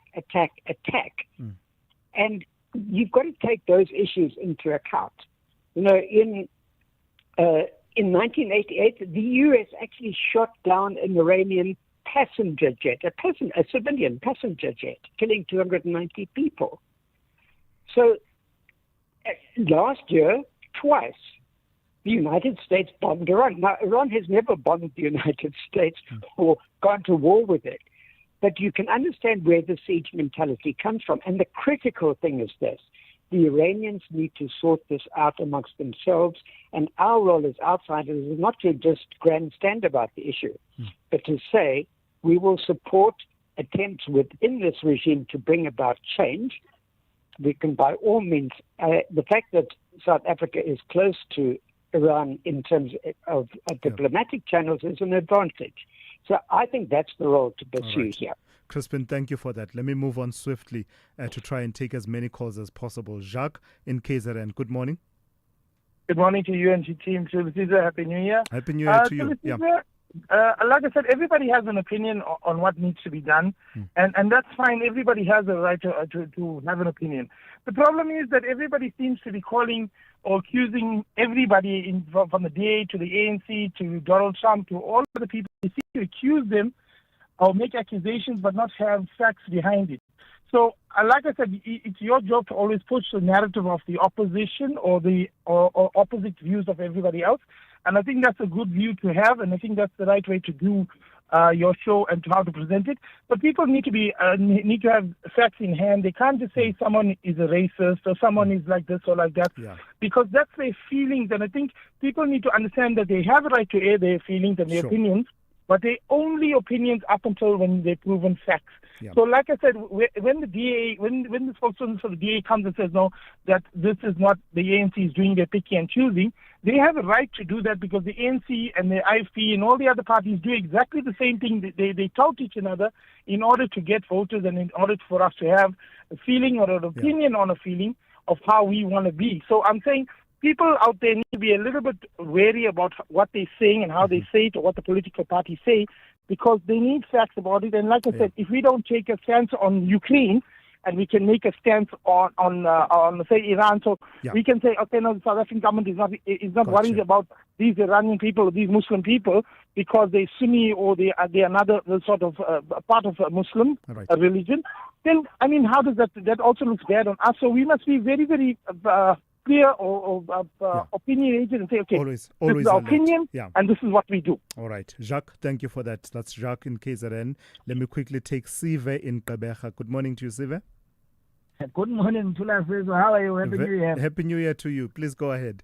Thulasizwe, the DA and the ANC must dissolve this government of national unity because there is no unity in what they are doing.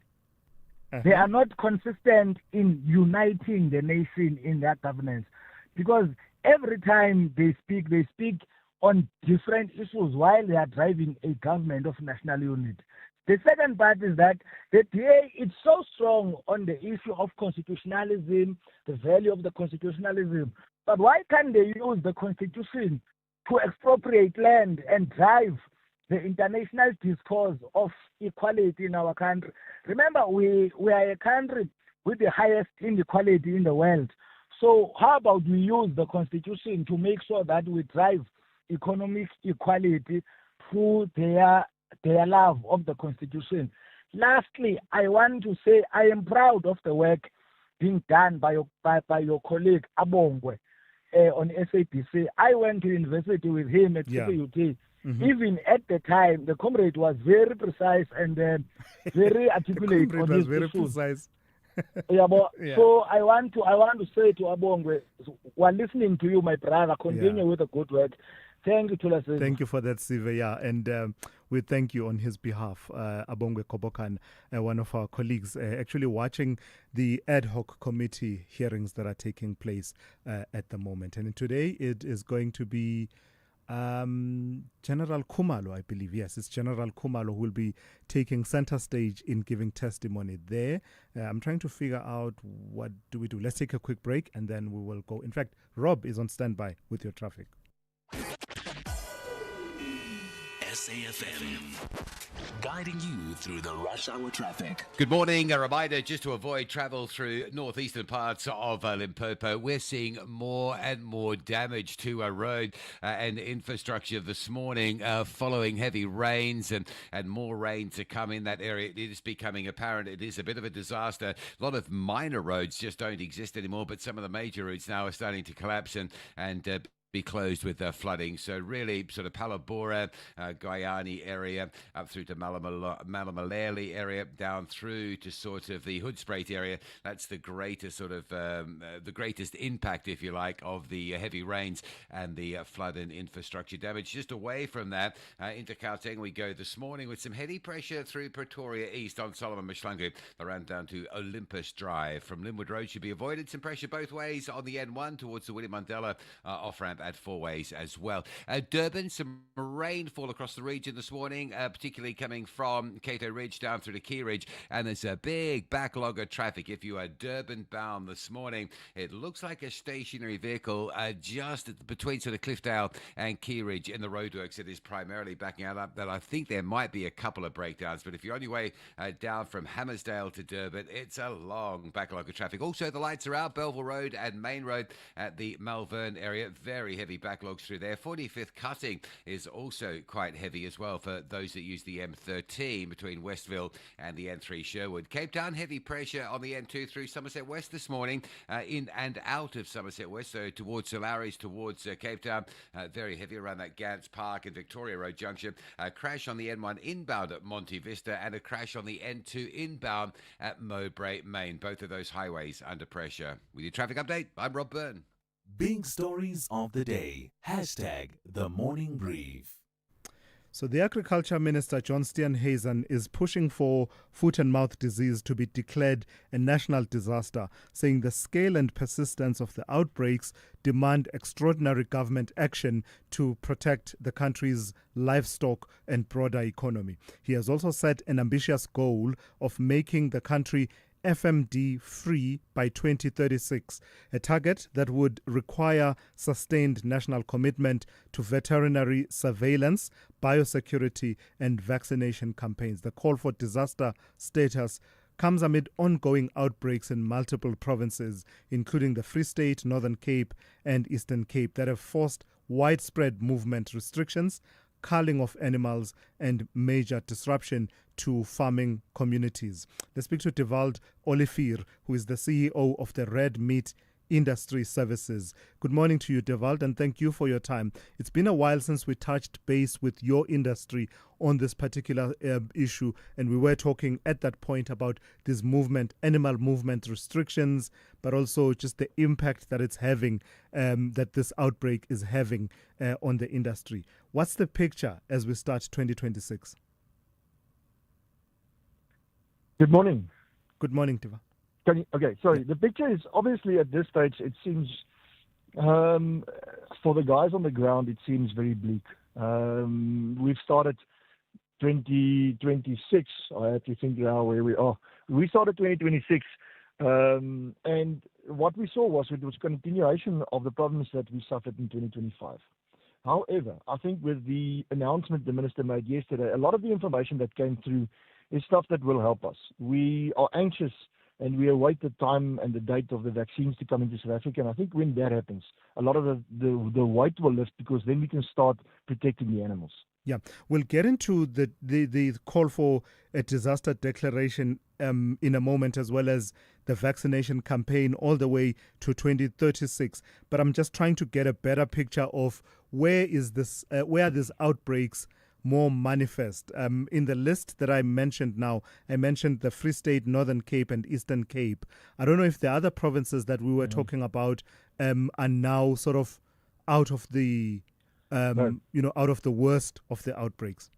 Yeah, so KZN is deemed to be the epicenter. KZN, the disease is rife in KZN. I think we can call it at this stage the epicenter. But the problem is, there's patches in all of the provinces. So what do happen is due to the fact that we haven't changed the regulations and we haven't, or let's not say changed. The regulations didn't keep up with times with regards to the changes that we had in the industry. For us, I mean, we know that we don't have a red line anymore. There's no clean areas anymore, and we didn't keep up with the times. And that created a scenario where farmers do not necessarily notify when this disease is on their farms. That means whatever we see now is only what is reported, and it could look totally different. It's not entire provinces. It's important to understand that. It's specific pockets of problems in these specific provinces. And now, as you mentioned, that non-adherence to some of the old methods that we used to have, the red line that you mentioned, and the notifying requirements. What are the implications of that for the campaign that the minister is agitating for that would see South Africa foot and mouth disease free by 2036, driven largely by mass vaccination as well as surveillance throughout this period?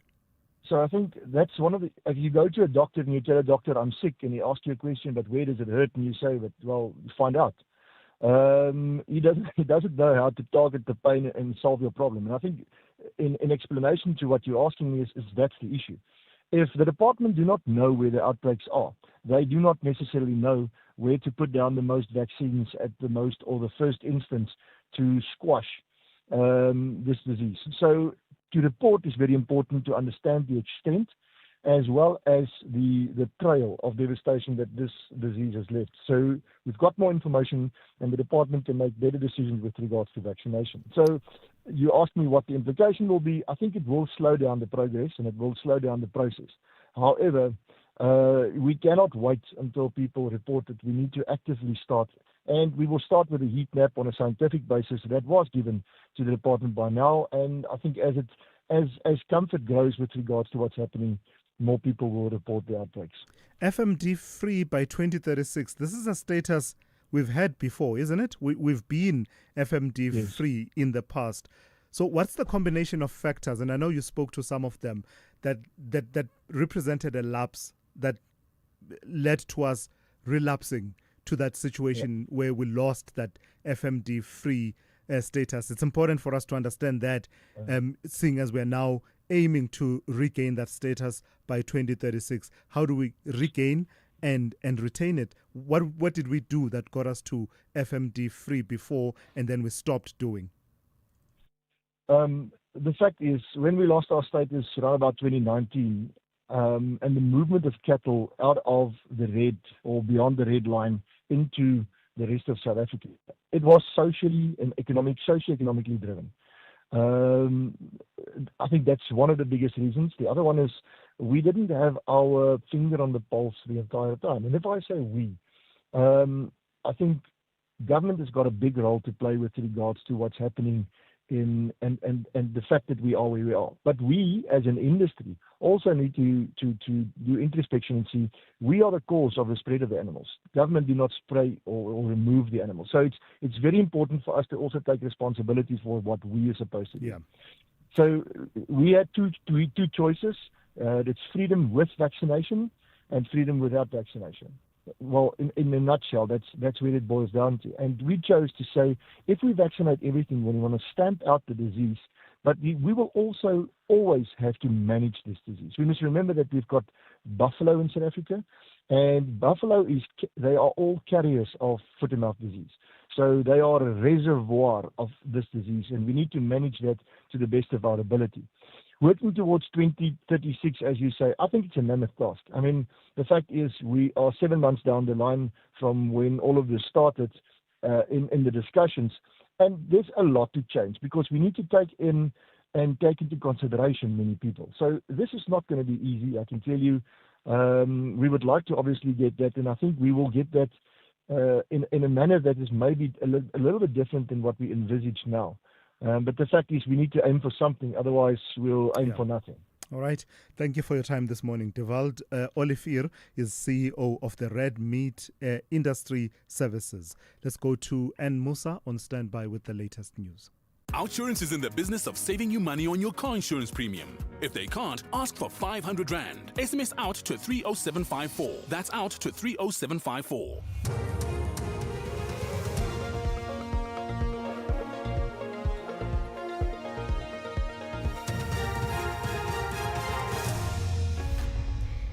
In our top stories, Dumisani Khumalo to appear before Parliament's ad hoc committee and Mpumalanga Education suspends classes in Bushbuckridge. Good morning. Crime Intelligence Head Dumisani Khumalo is expected to appear before Parliament's ad hoc committee today. The committee is probing allegations of criminal infiltration, corruption and political interference in the criminal justice system. It was set up after the KwaZulu-Natal Police Commissioner, Nhlanhla Mkhwanazi, made allegations implicating politicians, the judiciary and law enforcement officers in criminal activity in July last year. Khumalo's testimony follows that of former acting National Police Commissioner, Khumutso yesterday, who told the committee that political interference in the South African Police Service has been prevalent for a long time. Viola May reports. Lieutenant General Khumalo, who is also the project manager for the Political Killings Task Team, told the Madlanga Commission of Inquiry last year that there's a criminal cartel known as the Big Five operating in South Africa. He said the cartel was responsible for murders, drug trafficking, kidnappings and other organized crimes. He named attempted murder accused Vusimuzi Kat Matlala and murder accused Katiso Tumulife as some of the members of the cartel. Other police officers in June last year in connection with an unlawful appointment in crime intelligence. The Mpumalanga Department of Education has suspended teaching and learning in Bushbuckridge due to persistent rains. The department says some of the learners and teachers could not reach their schools because of waterlogged roads. Education spokesperson in the province, Gerald Sambo, has called on schools in other areas affected by the heavy rains to prioritize the safety of learners.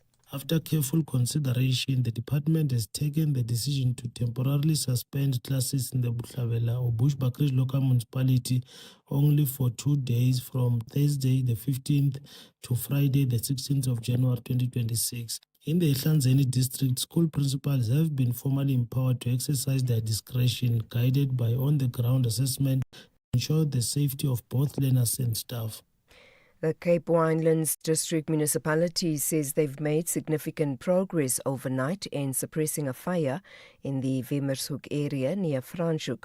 The municipality says rainfall has contributed to firefighting efforts.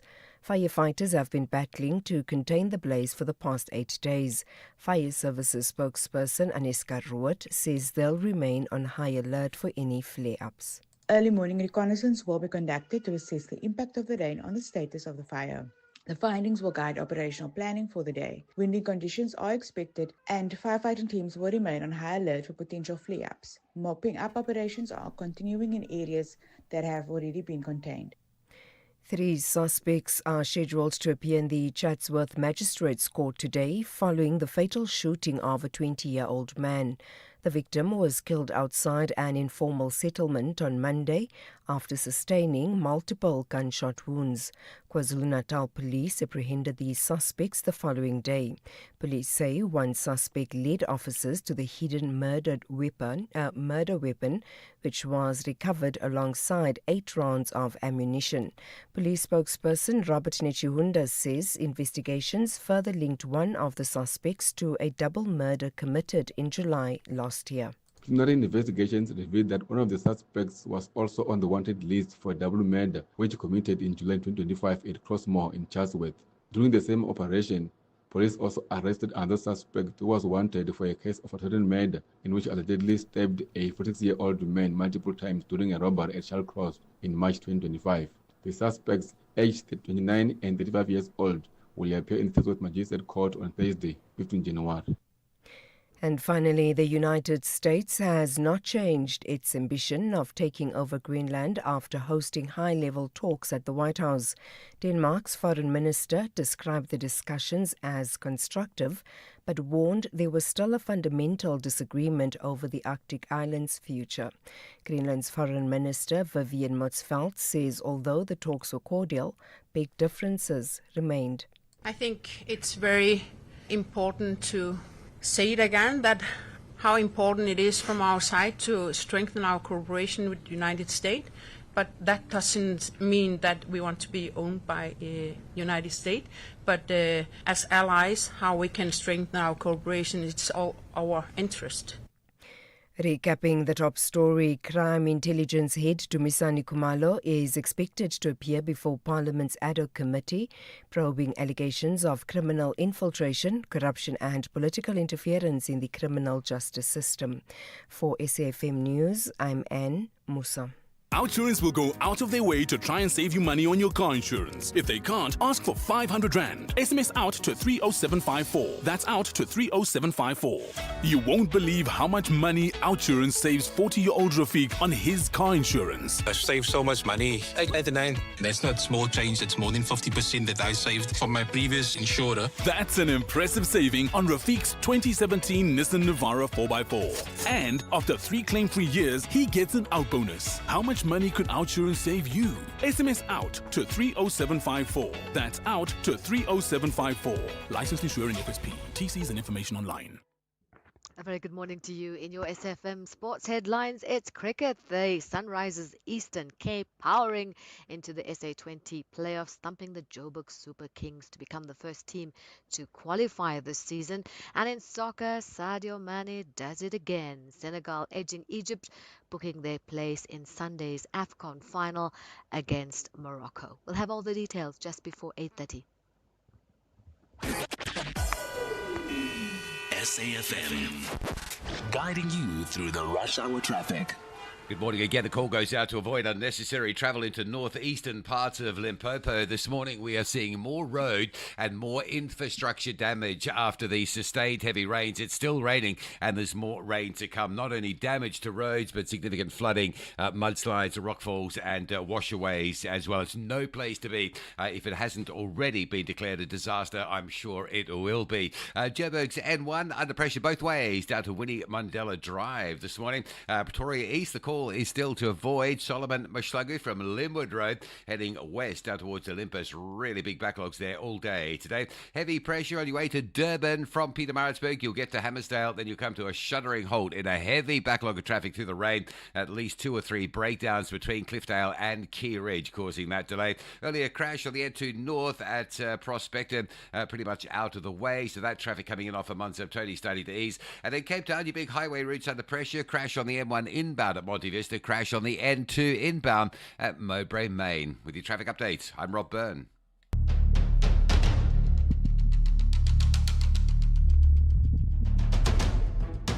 The Morning Brief with Thulasizwe Simelane.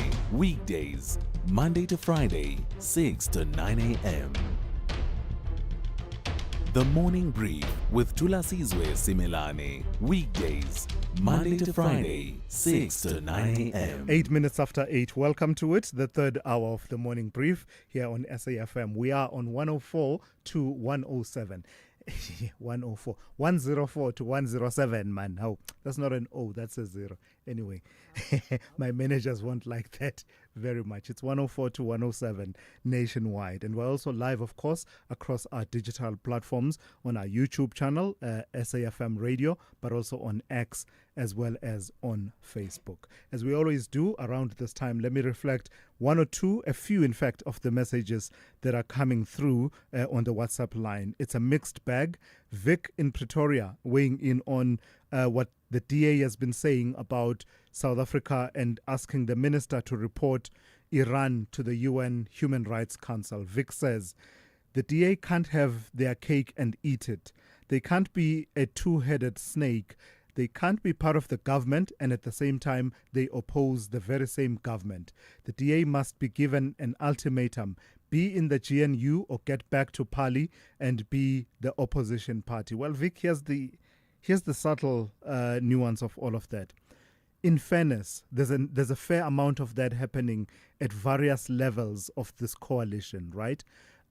You point out to the DA and their position on foreign policy, possibly on policies coming out of Minister Park Stau's department, but you will see the exact same outrage coming through when Solimalatsi of the DA takes a position on an area that he believes fall within his scope, and he will face opposition from other parties that are within this coalition. So I think contradictions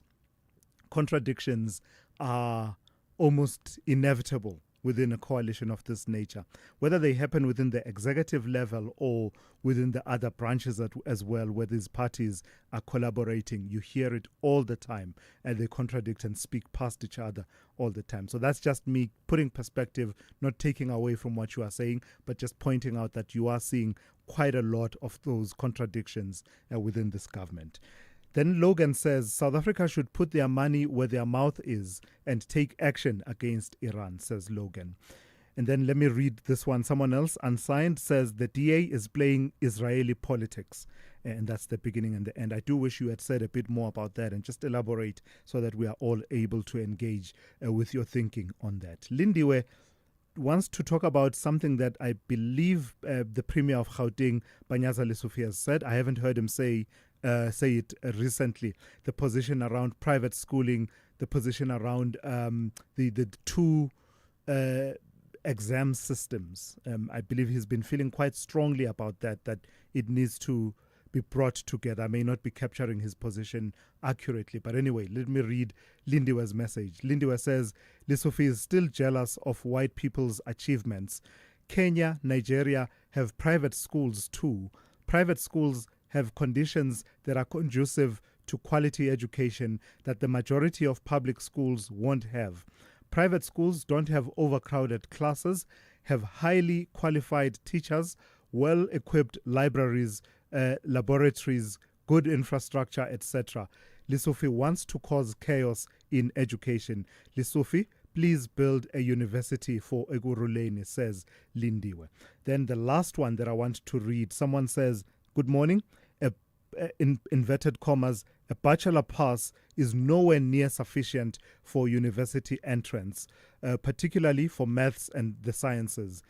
A mark of at least 60% in those subjects is usually not even good enough, says that person, weighing in on the conversation we had earlier on about the demand for spaces in higher education versus supply. Demand far outstripping the available supply. We can keep the conversation going by you dialing and calling me up on 086 000 2032, 086 000 2032, or you can send me a WhatsApp message, WhatsApp voice note on 0614 104 107. With that said, let's get into it. The third hour of the morning brief starts now. If you think you cannot afford a lawyer, think again. Clientele Legal has made professional legal services affordable. You receive up to 745,000 Rand worth of legal services per year. Our range of plans include cover for you, your spouse, children, and extended family. Plans include cover for civil, criminal, and labor-related matters. Whether it's protection orders, gender-based violence, uncontested divorce, or poor service, your Clientele Legal lawyer will be there to assist you. Our services are convenient. Simply pick up the phone and call your lawyer or send us an email and we'll get back to you. All plans include a bail benefit of up to 5,000 Rand and we'll go to the police station and pay it for you. Plus, Clientele Legal offers you 24-hour telephonic legal advice. SMS SAFM to 32195. That's SAFM to 32195. Clientele General is an authorized FSP and licensed non-life insurer.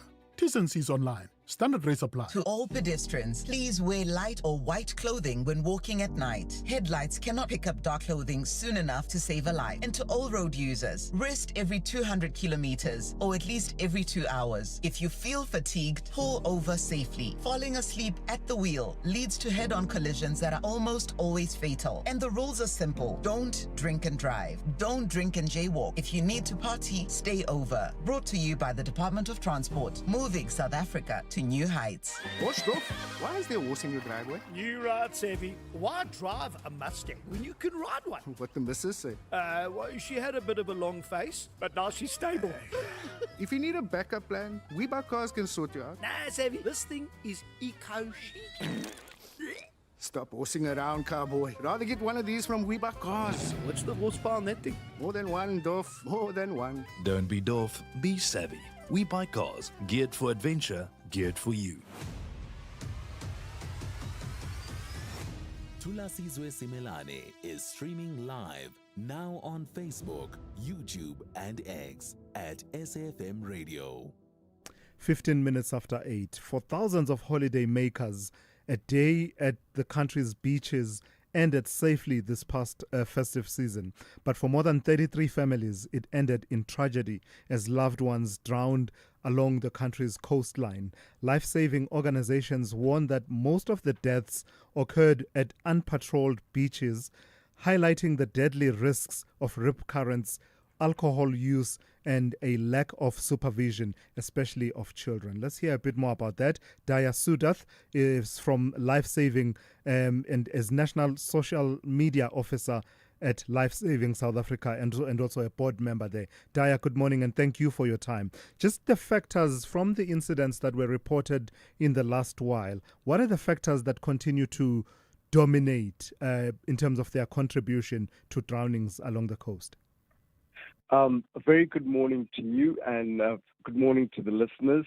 I think you did touch on some of those factors that lead to tragedy.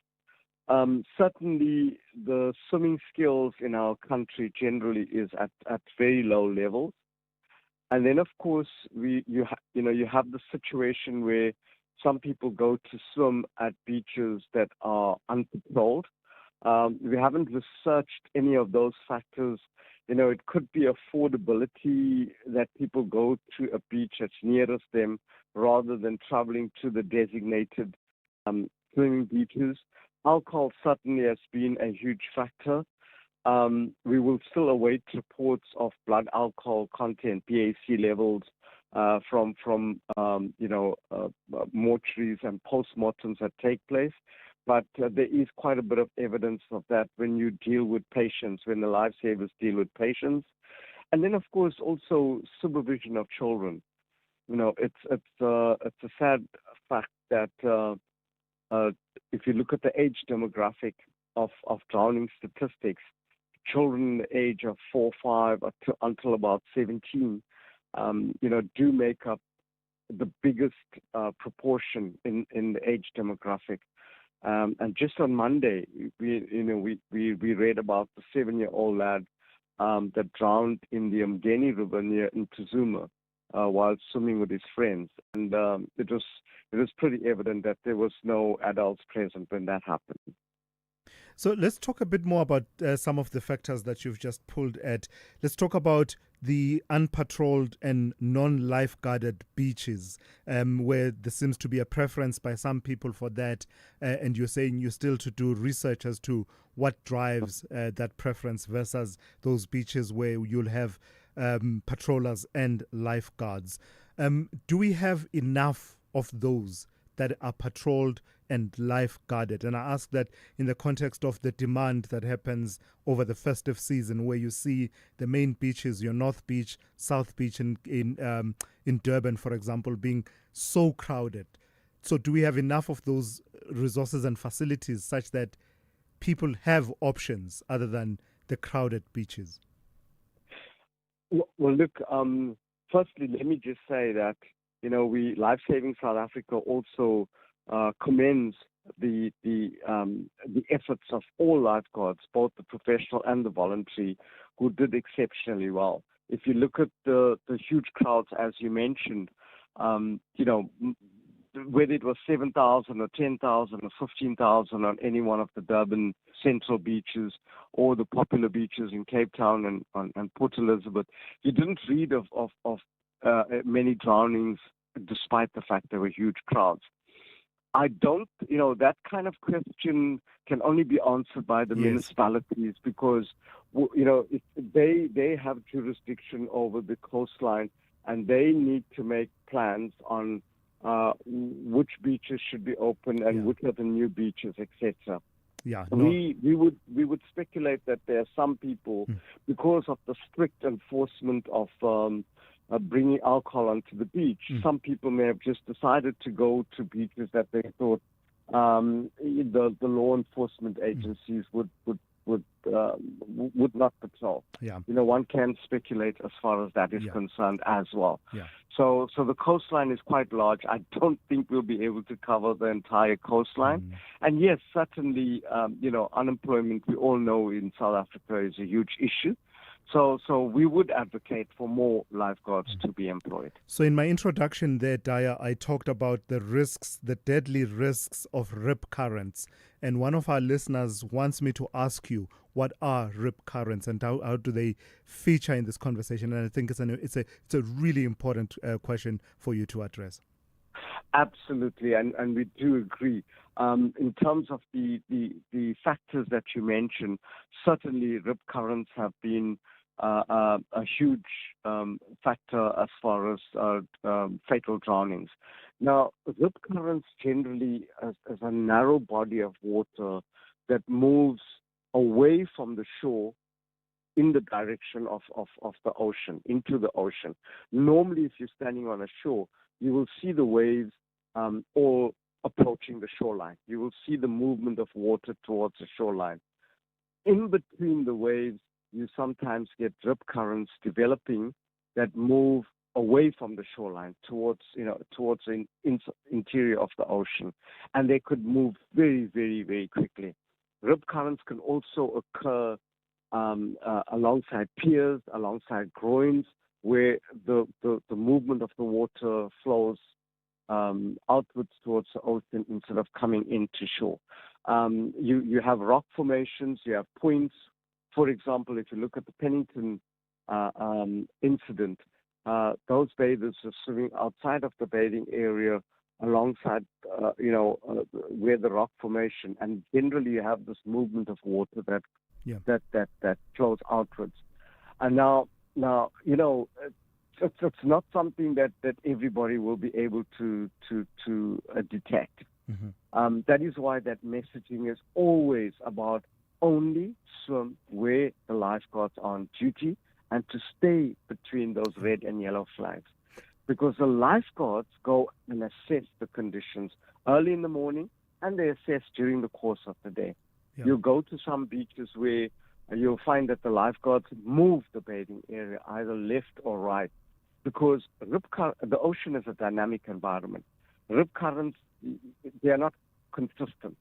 They can appear here over 1 hour and then it could disappear. Where there was no rip current, they could appear because the ocean is dynamic. Yeah. If a sandbank collapses and it creates a channel, then it creates a movement of water inwards and can move very, very quickly because, nature is a powerful force.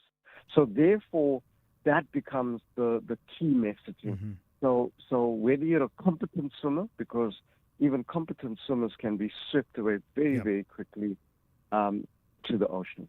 All right, let's leave it there for this morning.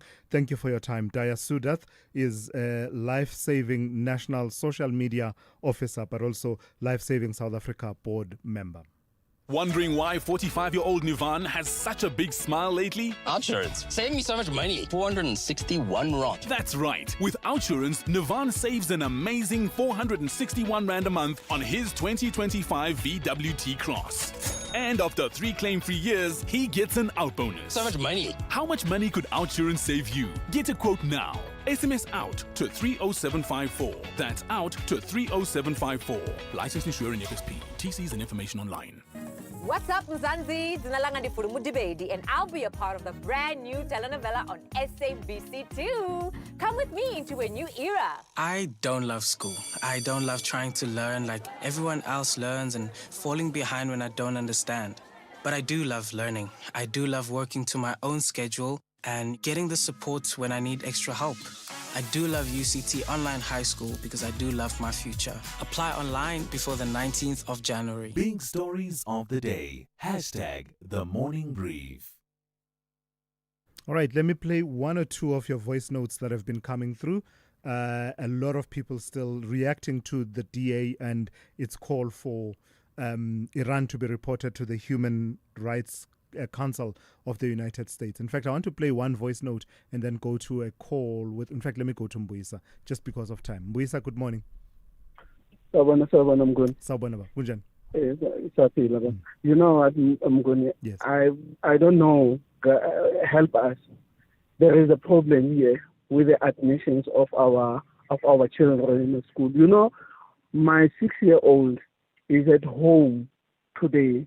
You know, I heard other parents past years complaining about they are complaining about the admissions. Yeah. I feel it now because you know what?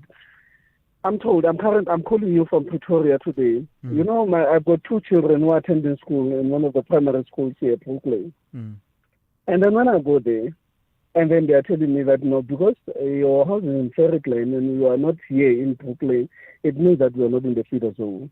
And then another problem is that when I go to the school called Glensensia, which is near my place, I'm told that no, but your children, you have 2 children in another school, so you cannot have children in fact placed in 2 different schools. You must go back to Ferryclane. You know, there's nothing so painful to find. I'm not xenophobic, don't get me wrong, to find the foreigners smiling, taking their kids to school. I'm a South African, my child is at home. And the government is quiet about this.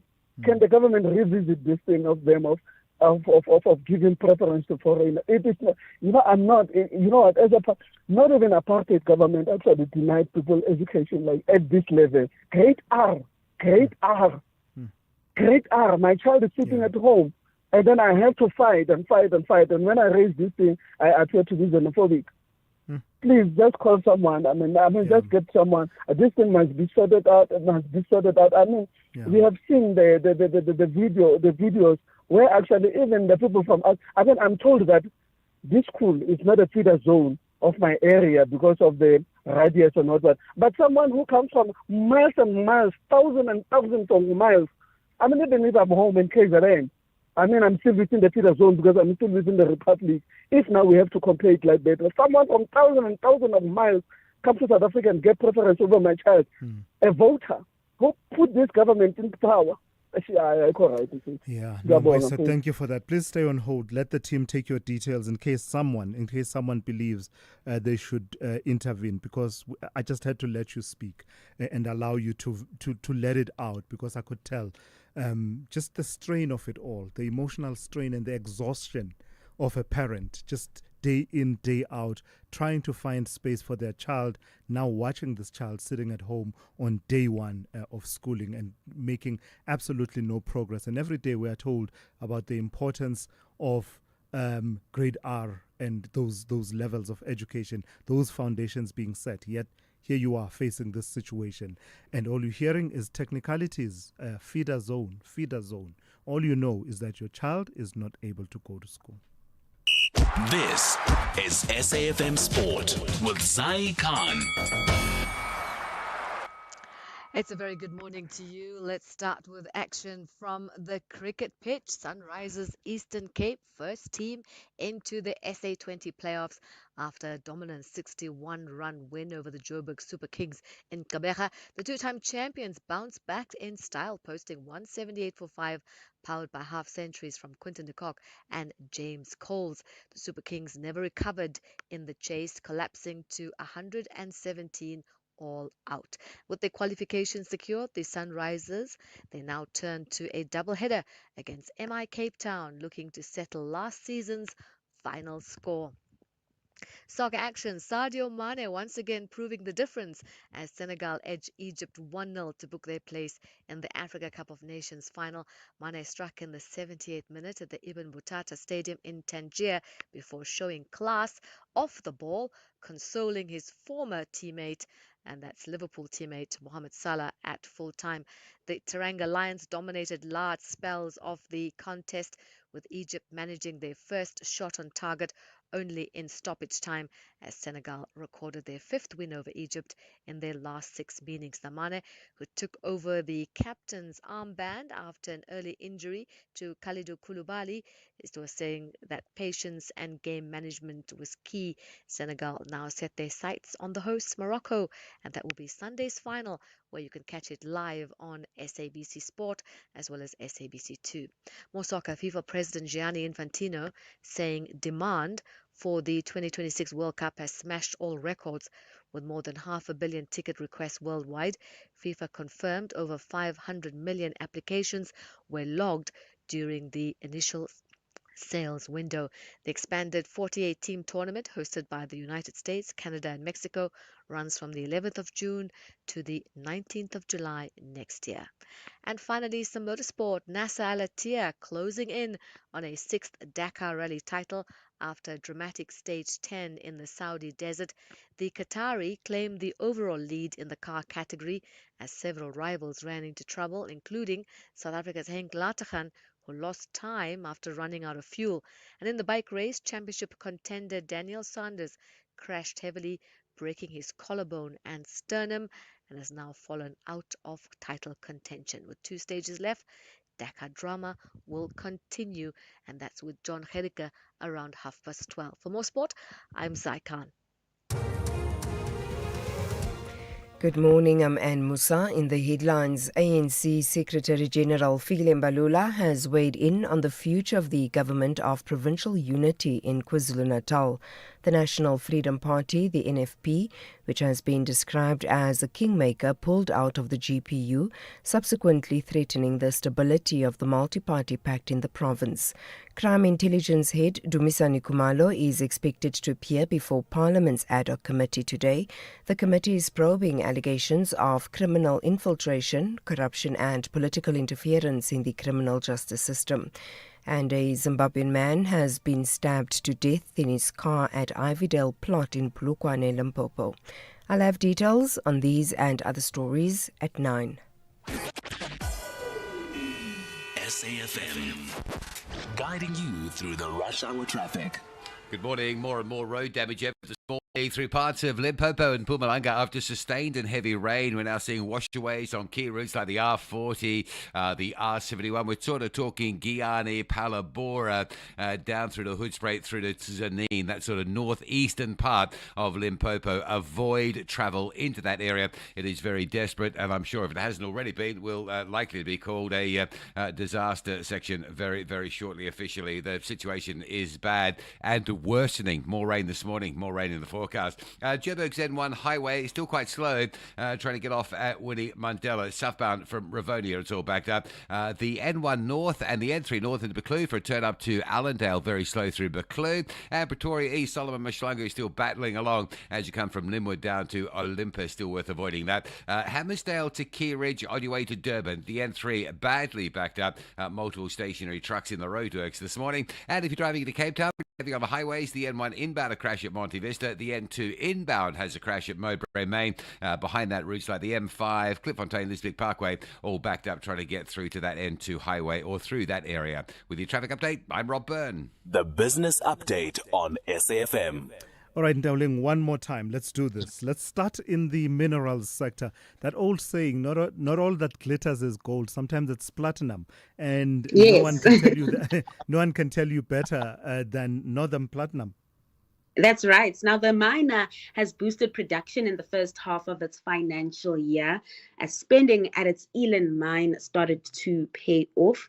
In an update, the miner said chrome output jumped nearly 15%, while PGMs rose 3.7%. The standout, of course, being Eland, where production climbed almost 45% year on year after upgrades to the concentrator and increased mining activity. Now, the Eland mine was bought from Glencore in 2017, that is, and is central to Northam's growth plans and is expected to become a major chrome producer over time. Its strong performance supports the group's 5.2 billion rand capital spending program this year. The improved output is also easing pressure on Northam's balance sheet after years of losses at Eland. This update and improved PGM prices has boosted Northam's shares, closing almost 2.5% higher yesterday. Over the past year, Northam's shares more than tripled. Despite that, the industry broadly faces some pressures of their own. Tell me what the Minerals Council is saying about cost pressures that miners are facing. Now, the Minerals Council of South Africa says the absence of meaningful reform is allowing operating costs to rise steadily, even during a period of favorable market conditions. A Business Day article quotes data from the council, which revealed that electricity tariffs jumped almost 16% year on year in November last year, while water costs climbed more than 11% and labor expenses rose about 6%. Now, these increases have contributed to the closure of several local smelters and are weighing on long-term investment confidence. Council members account for roughly 90% of the country's mineral production. While record gold and platinum prices, lower fuel costs, easing interest rates, and a stronger rand have offered temporary relief, the council cautions that these are cyclical benefits. Without sustained reform to electricity supply, rail and port logistics, and labor market rules, cost pressures are likely to re-emerge and constrain growth once commodity tailwinds fade. Lastly, Dowling, how are the markets likely to perform today? What are we looking at? What will be the drivers? The JSE is in for a mixed open, with the Resi 10 still likely to benefit from higher commodity prices, but the general sour sentiment adding pressure on overall markets. Locally, company news still slow, so the JSE really being influenced and moved by those commodity prices and what's at play on the international front. Over in the currency scene, the rand remaining stable at 16.40 to the dollar. Oil, in the meantime, pulling back at $63 a barrel. Investors are weighing demand concerns against ongoing geopolitical tensions. Those concerns spilling into equity markets stateside. Futures are in the red. Besides macro developments and those geopolitical tensions, traders are also eyeing earnings season, with banks still in focus this week. And then lastly, in Asia, stocks on track to close in negative territory, with some profit taking ensuing after that big rally at the top of the week. You can send in call for Sisi. Thank you very much. That's Ntawuleng Lechela. She's kept you updated on business, economics, and the markets throughout the 3 hours. When you train for results, you don't quit halfway. Earn up to 7.35% interest with a Nedbank Just Invest account. Access your money within 24 hours. Keep your money agile. Get money fit with Nedbank.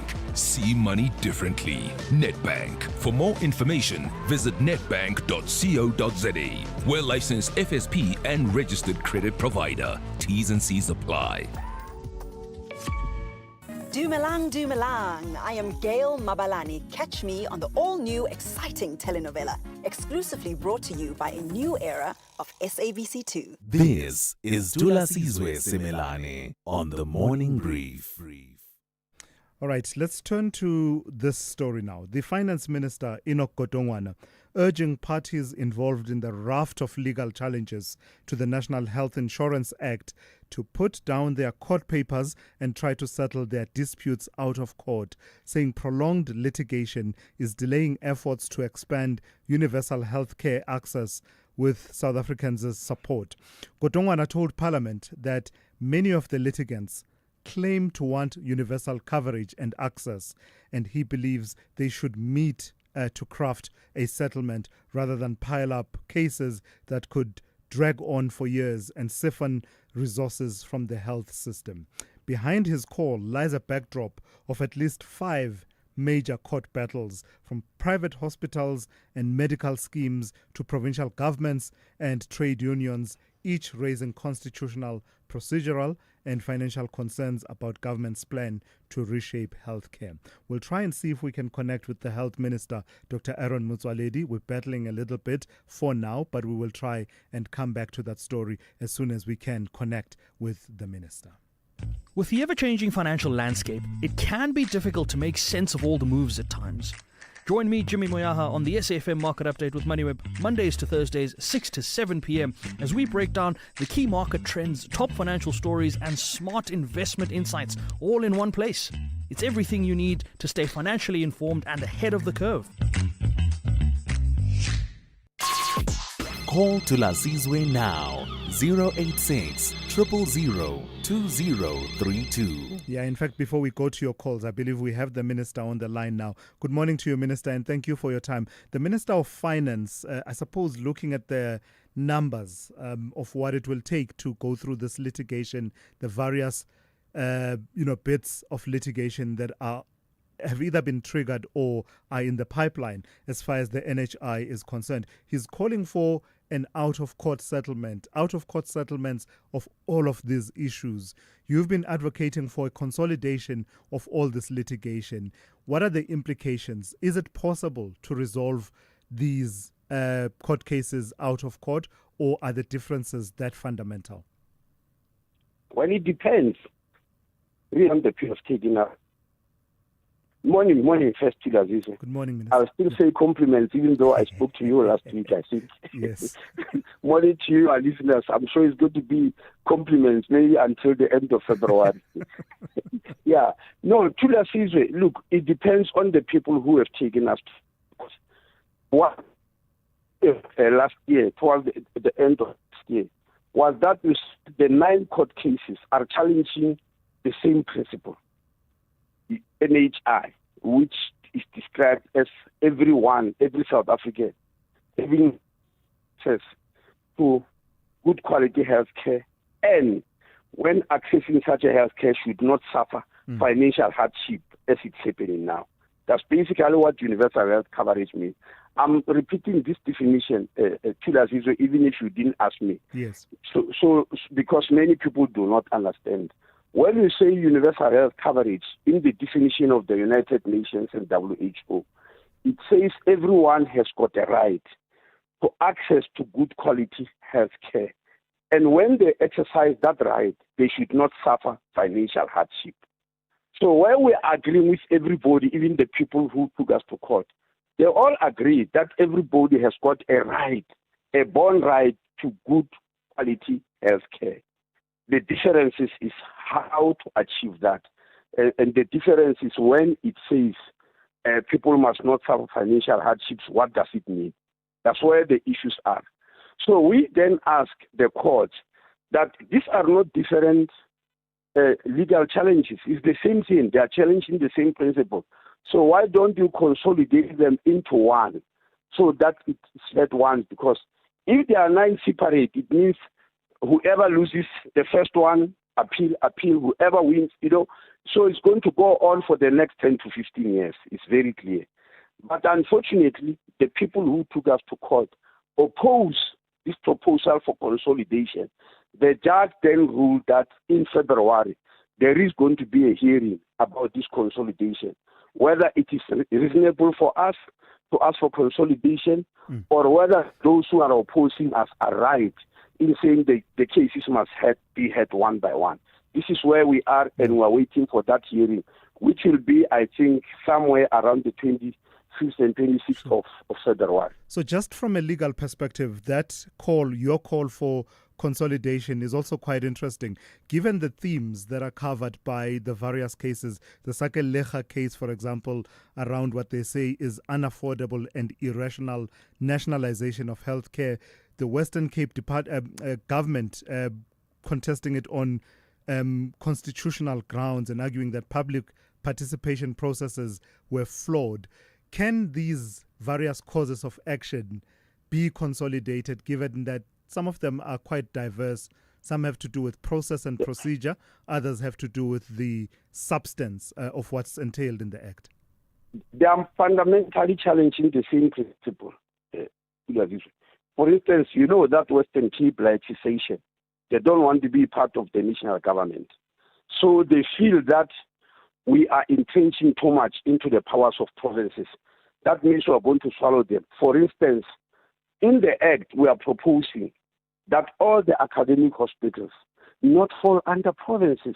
because these are national assets.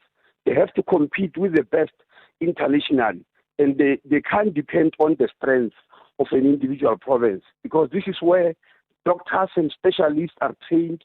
This is where research for the country is conducted, and we are proposing that every single academic hospital must be controlled nationally, even managed nationally, so that we don't have the differences that we're having in terms of this province doesn't have money, this province doesn't have good managers, etc. And that is what the Western Cape is challenging. The second thing they are challenging is that in NHI, we are doing what is called purchaser-provider split, which is what the private sector is doing, and that's why it's so successful. Purchaser-provider split means the person who provides services cannot be the same one who purchases the same services, because they won't be good quality. Maybe if you don't understand, let me explain. If you are an owner of a private hospital, you are a provider of services. People must come and buy, and you buy what you think is good for you or what you think is of good quality. Medical aids or even members of medical aid won't go to a hospital where they know the quality is not good. But in the present model without NHI, provinces are providers and purchasers. That means they purchase what they provide, even if it's of low standards. Nothing pushes them to improve the standard, because they are the ones who are going to purchase it anyway. Yeah. That principle has been rejected even by the Auditor General, Thulasizwe. When we took a decision, for instance, about BioVac, I need to explain thoroughly for you to understand. Sure. I'm sure you know BioVac. Yes. It's a public-private partnership which manufactures childhood vaccines, which was established by the Department of Health to produce childhood vaccines. The government owns 47% of it, 53% is owned by the private sector, and it was under the department, the shareholding was under the Department of Health. And the Auditor General said, no, you can't be the purchaser and provider at the same time. This BioVac must be owned by another different government department, and so it was transferred to Science and Technology. So we are asking for the same principle of purchaser-provider split. And Western Cape say, no, don't touch the province, allow them to go. But Thulasizwe, when anything goes wrong in provinces, I am the Minister, because of time, let me. I want to ask you about the implications for implementation of the NHI in a moment, but I do need to quibble with a word that you used describing the Western Cape as being secessionist. Would you say that's fair? Because at most, I would put it to you that at most, the current leadership of the Western Cape government would prefer federalism rather than secession. It's not a position of the current leadership. So, in fairness to them, I don't believe that's the position. There are secessionist movements that want the Western Cape, but what I'm saying to you is that I suggest that it's not fair to say the Western Cape, with its current leadership, wants secession. Well, I want to be legalistic, I'll concede to that. If you are to be very legalistic, I'll agree with you and concede to that. Right. But I was thinking because, Western Cape want police powers must go to them and leave the national, the Department of Health, can do than that. So I was using politically in that session. I hear you. Thank you for that. Then lastly, Minister, what are the implications then of all these court cases? You're saying 9, and we've been saying 5 major cases, but clearly there's more. There's 9, and then there's you trying to get all of these consolidated, which also becomes a court process on its own. Where does that leave implementation of the NHI in the foreseeable future for the next few months, the next year or so? It definitely will delay it. But we are already going on with the plans. We are planning, for instance, the provision of infrastructure, etc. We are going on with, let me say, we are going on with the preparations, because nobody can stop us from preparing, because some of the things we are preparing, the country needs them anyway. So preparations are definitely going on. We are not waiting for the last day of the court cases, which we are concede may take long, may take between 10. Sorry, Minister, the line broke there. You're saying may take between? They take between 10 and 15 years in court, court cases. Yeah. Yes, if somebody loses, you appeal to the Supreme Court of Appeal, you then appeal to the Constitutional Court, then another case comes, you start the same process, then another, multiply by 9, maybe 10 to 15 years. Yeah. Yes. All right, Minister, thank you for your time this morning. That's Minister of Health, Dr. Aaron Motsoaledi, weighing in on that. Interesting is perhaps an understatement. So consequential is it in terms of what happens with the NHI going forward as he outlines the complexities of the various court cases. I look forward to that consolidation, those consolidation arguments, because perhaps that might give us some traction, and perhaps the Minister of Finance is on the right track, and perhaps it's possible that with the passage of time, the parties may find one another. SAFM, guiding you through the rush hour traffic. Good morning. A lot more closures evident this morning.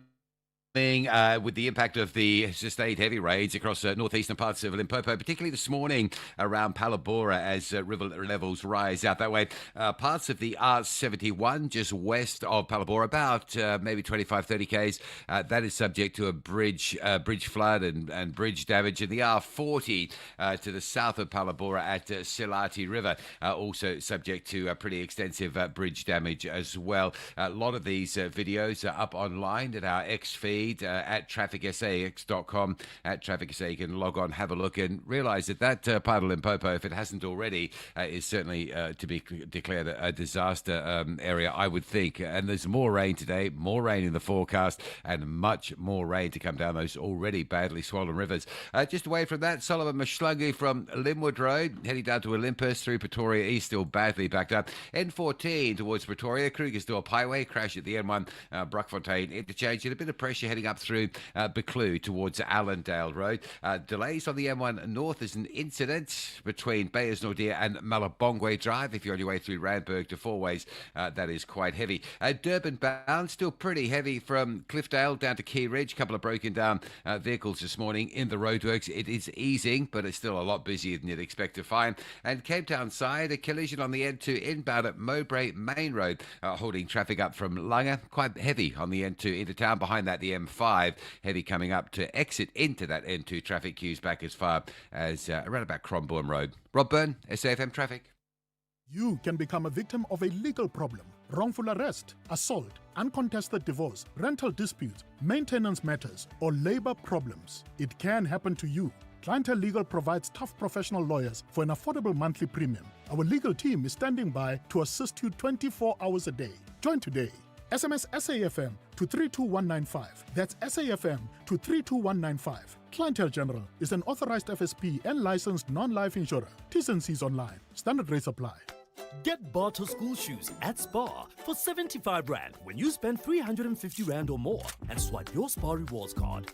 Buy 100 gram Clover Classic Smooth Yogurt, 6-pack, any two for 34 Rand, plus 100 megs free data on Spar Mobile, or 400 gram Black Cat Peanut Butter for 36.99, plus 100 megs free data on Spar Mobile. Price is valid 5 till 19 January 2026, while stocks last. Only at Spar. T's and C's apply.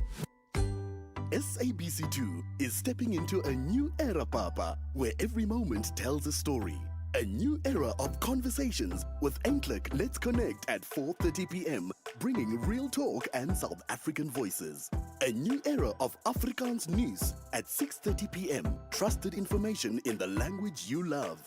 A new era of family entertainment, Omasari at 7 p.m, celebrating humor, tradition and togetherness. A new era of excitement in a new time slot, Deal or No Deal at 7:30 p.m, bringing primetime thrills home. A new era of drama, Pimville at 9 p.m, a brand new powerful telenovela from Soweto that grips the heart. And a new era of flavor with a new season of Color Your Plate with Koo, Sundays at 7 p.m.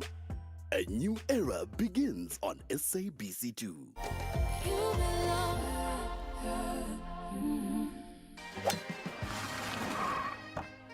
Sorry I'm late, Sevi. Had to fetch my lucky putter. No worries. Let's go. We're teeing off in an hour. Great. We're taking your car. Can't. It's already taken. What do you mean taken? It was right here when I left a few minutes ago. I sold it to We Buy Cars and made a whole lot of green. Bertie told me that's the best way to sell your car. Not only the best way, it's the fair way. Kom ons vat die pad. Don't be doof, be savvy. We Buy Cars, geared for a fast sale, geared for you. Call Thulasizwe now, 086 000 2032. So much to go through. So much to go through. Let me come back to that topic around the DA calling for the Department of International Relations and Cooperation to report Iran to the UN Human Rights Council and play a few of your voice notes on that. Morning, Thulas. KG here from the East Rand. I'm not surprised by the stance that the DA takes with respect to the Middle East. The DA views the world from a Zionist lens. They are Zionists. And if you doubt me, call Tony Leon. He's the founder and he's a Zionist. So if you doubt anything about the DA, just look at their founder. They support Israel, whether we like it or not. Thank you, Thulas. Good morning, Thulas. I'm interested to know the DA's official policy compared to what the gentleman who was here earlier. I think he's speaking from his own personal views. I'm not sure if that is DA policy. He is not towing DA line. He's going to be in trouble with what he said. When have you had a DA person supporting sanctions against Israel for Gaza? I think he's speaking personally. Just wanted to check if that is official DA policy, everything that he was saying. So, Thank you for that. To be fair, Rand Smith said the government was within its rights to take the case to the ICJ. I tried to push him, but were they right? He said, no, they were within their rights at international law. So I'm clarifying because I don't want it to be understood that he's calling for sanctions against Israel, being imposed. He just says government was within its rights at international law, and therefore, that is his position. And I suppose the DA knows, the person that they're putting up to be their spokesperson on international relations and cooperation. Let me go to AB in Durban. Good morning to you, AB. Good morning, Thulas. The DA spokesperson constantly repeated that there should be consistency in the way that we condemn governments that act ruthlessly against their citizens. But when you asked him about why Israel was relatively quiet about the terrible situation in Gaza, he actually confirmed by his response that the DA was somewhat coy in condemning Israel with his wishy-washy answer. Yes, we call for a ceasefire and we call for the hostages to be released and we wait for the ICJ to determine whether it's a genocide. We know that Helen Ziller was somewhat shy in calling it a genocide, saying that it's a big word. Well, perhaps the DA should not wait for any declaration from the ICJ because the International Association of Genocide Scholars have declared what's happening in Gaza is a genocide. Even the respected Israeli human rights organization, B'Tselem, said it's a genocide, and so have 43 other such organizations. But the central question is, why are thousands demonstrating in Iran? It's because Iran has been put under devastating sanctions for more than 3 decades by the U.S. at the behest of Israel, which has totally damaged Iran's economy. So perhaps the DA should start by condemning the U.S. for, in fact, creating the situation in Iran. The DA should itself be consistent in dealing with international affairs, especially regarding Israel. Maybe it doesn't want to alienate its heavyweight financial backers who are strong supporters of Israel. Gotcha. AB, thank you for that. AB in Durban. Let me end it off with Mike in Joburg. Mike, good morning. You want to talk about who? Thulas, it's Miles. Miles here, not Miles. Mike. Oh, yes, Miles, yes. Look, the sudden transfer of Vusimusi Ket Matlala from a CMEX in Pretoria to a CMEX in Kokstad, we are putting the jigsaw puzzles together because up to today, nobody has been given a valid reason without having to interfere with sensitive security information why they have decided to suddenly overnight take him to Kokstad. What I want to talk about is the people who had nothing to do with him, but were all at CIMEX in Khosimampuru, were also taken to Kokstad to cover up. And we've got a particular case here of an inmate called Horatio Solomon, who is a gang member and is also doing a long term from Cape Town, was part of the terrible justice gangsters. Now, we are told a very, very powerful gang warlord, whom I'm not going to mention his name because I might not see the sun tomorrow morning, visited CIMEX 2 weeks ago to visit a friend of him who has been doing also a lengthy term, who are a 28 gang member. And after that visit, all of a sudden, Vusimusi is being transferred, and some other guys who has got nothing to do with the Vusimusi Matlala thing were also taken and thrown into Kokstad I'm sorry, I'm completely out of time. So basically what you're saying is we are owed more of an explanation as to this transfer to Kokstad. Oh, yes, because the Department of Corrections and Services cannot be run like a glorified Bantustan, and those who are there has got a responsibility to inform the taxpayers, not everything, but to say we have moved him from 1, 2, 3 to another place for the following reason. All right, Miles, thank you for that. That's Miles here in Joburg. And that's how we come to the end of today's edition of the Morning Brief. Do stay with SAFM. Lots of quality programming still to come your way, starting off with The Talking Point with Kete Mohlahlana immediately after the news with N. Musa. I'm Thulasizwe Simelane, and you've been briefed.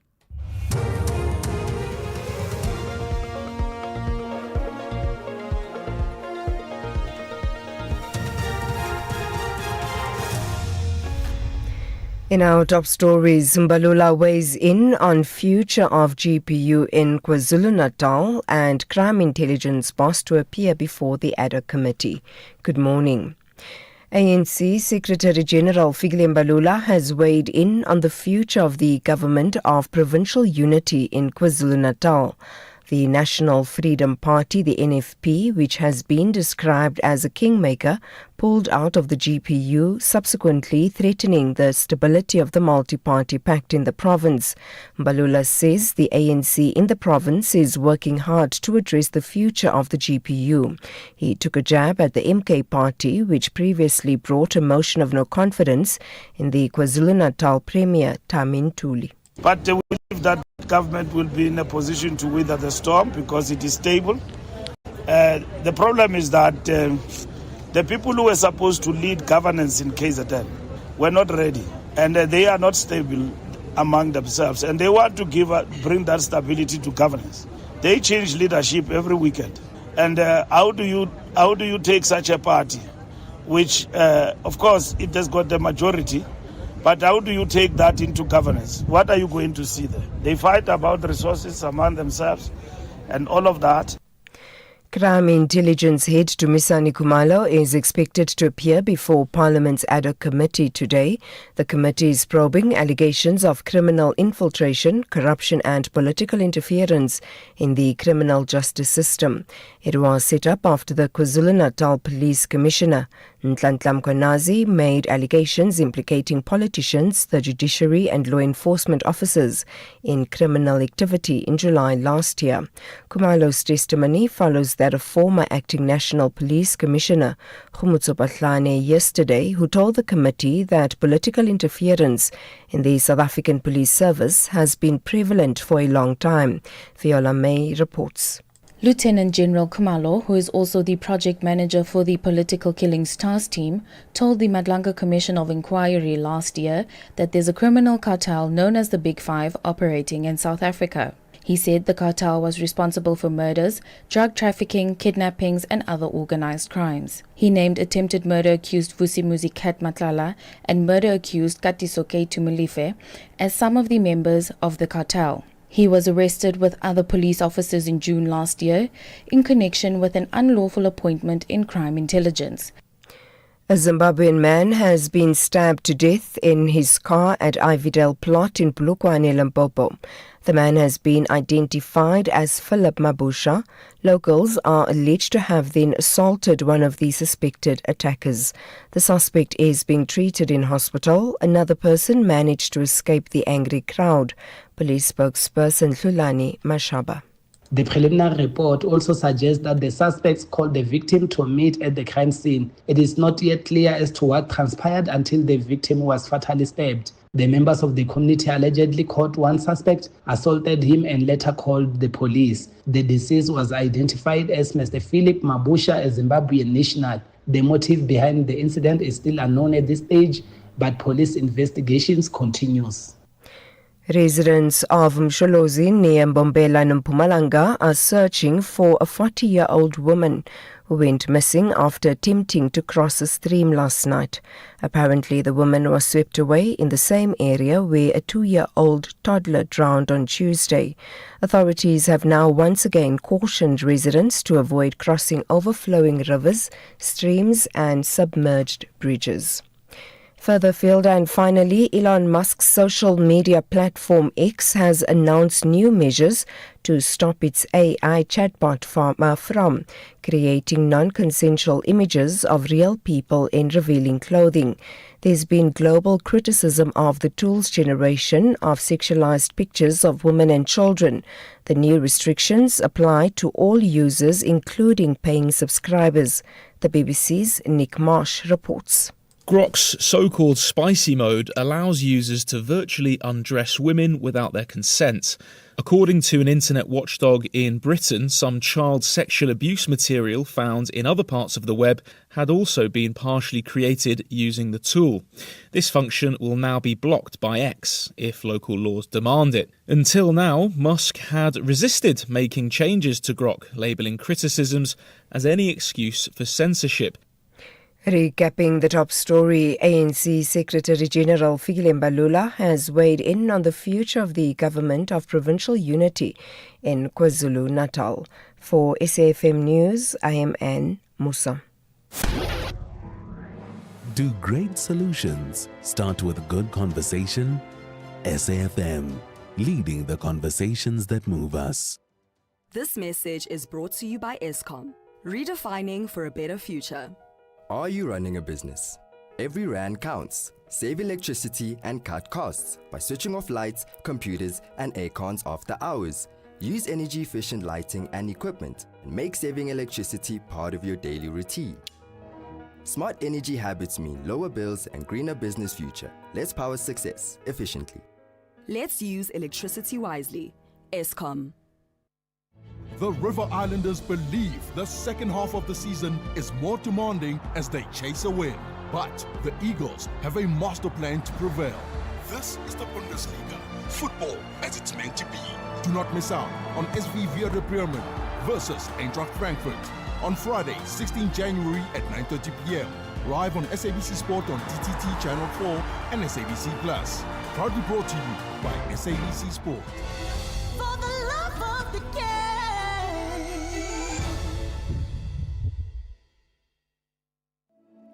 Every day, Rand Water's underground pipelines run through servitudes across the country, carrying millions of litres of water to our communities.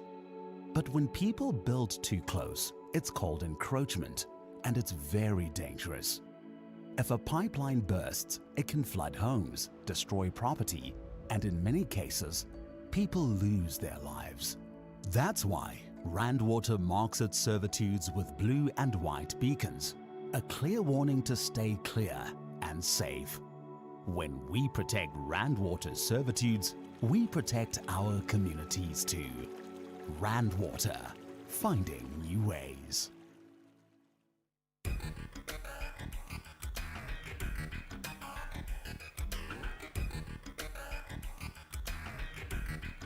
The Talking Point with Kathy Motlatlana. Weekdays, 9 a.m. till midday.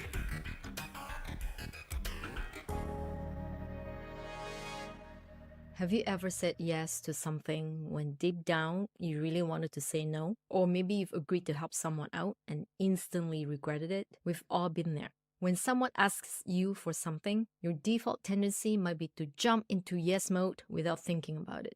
But here's the trick. Pause. Instead of instantly saying yes, take a moment to process the request. You can respond with something like, let me check a few things and get back to you by the end of the day. This gives you time to evaluate whether the request fits with your priorities and if it's something you actually want to commit to. It also allows you time to figure out how to say no, if that's the best call. Research shows that taking a moment to pause before responding can help us avoid making impulsive decisions. According to the book The Power of a Pause by Terry Hershey, this moment of stillness can give us clarity and prevent us from saying yes out of guilt or obligation. If you're constantly getting bombarded with similar requests, it's time to set up a system.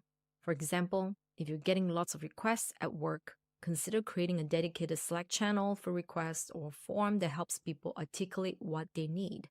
This way, you can filter out less urgent requests and prioritize those that matter most.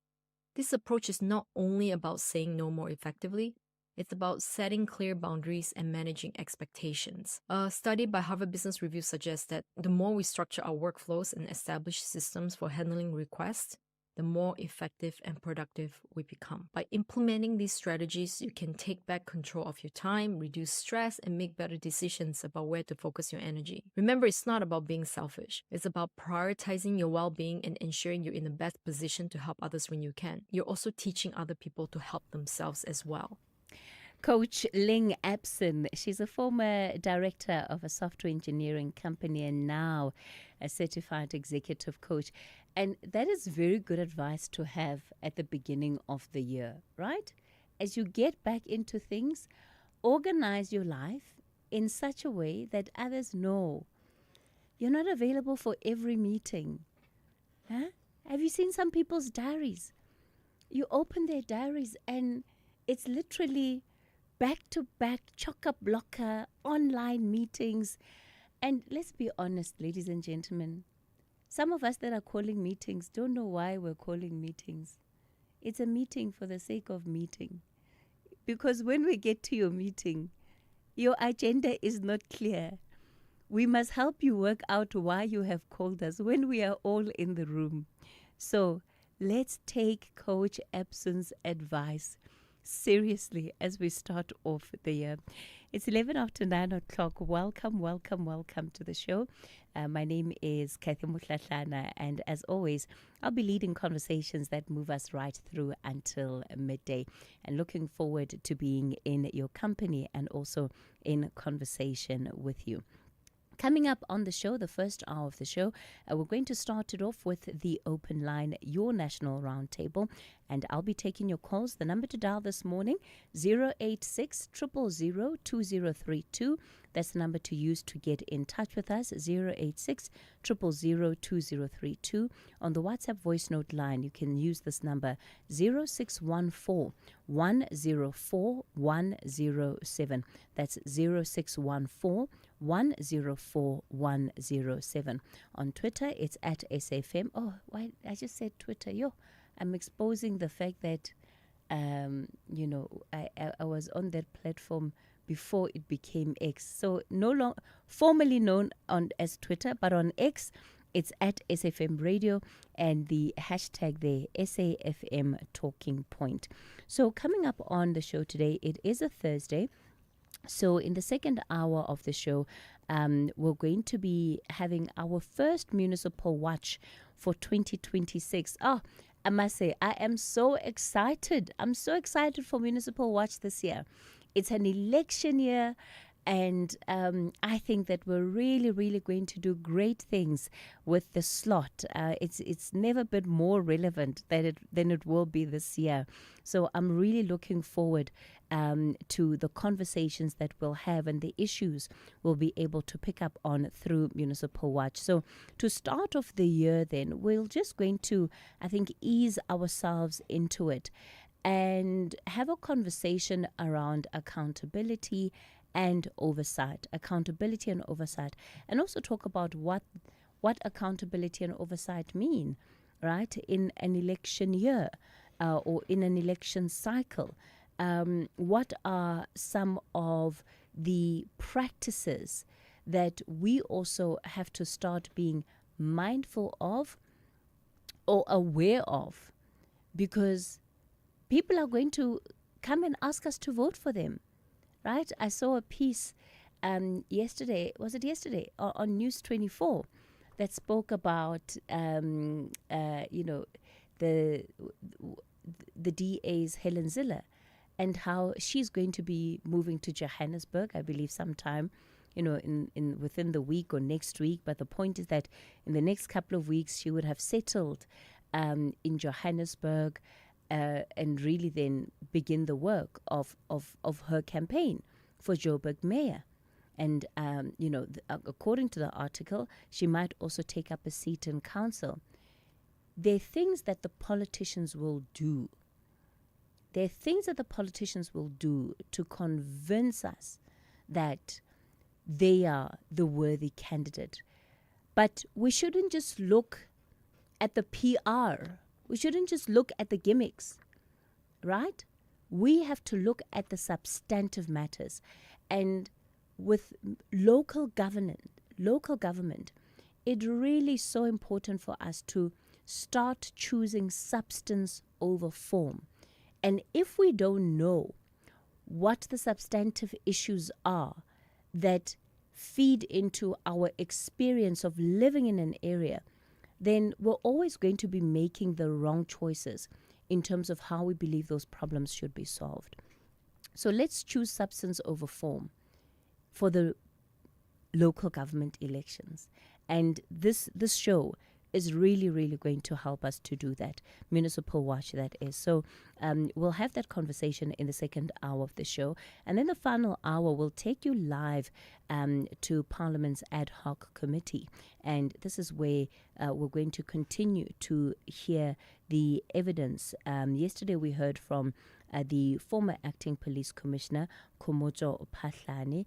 And today we're going to be hearing from Lieutenant General Dumisani Khumalo. So we'll take you live to that committee at 11 o'clock. All right, so just in the last week, the Mineral and Petroleum Resources Minister, Gwede Mantashe, faced, quite a lot of public backlash following comments that he made around the country's unemployed young people and why he believed they were unemployed. He was alleged to have said that it's because young people are lazy and don't submit CVs to look for jobs. Now, the minister has insisted that his comments were taken out of context and that he did not use the word lazy. Yesterday, during a visit in Dundee, in KZN, he sought to yet again clarify those remarks, and he said that he basically did not use the word lazy and was taken out of context. But I think that these statements are revealing of his own views about what is a very sensitive matter. We sit with an incredibly high unemployment rate, among the highest in the world, in particular around young people. If you look at a closer look at those numbers, 70% of the country's young people are unemployed. Now, there are different ways in which we can understand what leads to the problem of unemployment, and even what it is that young people can and can't do about it, right? So part of the reason why the minister faced the back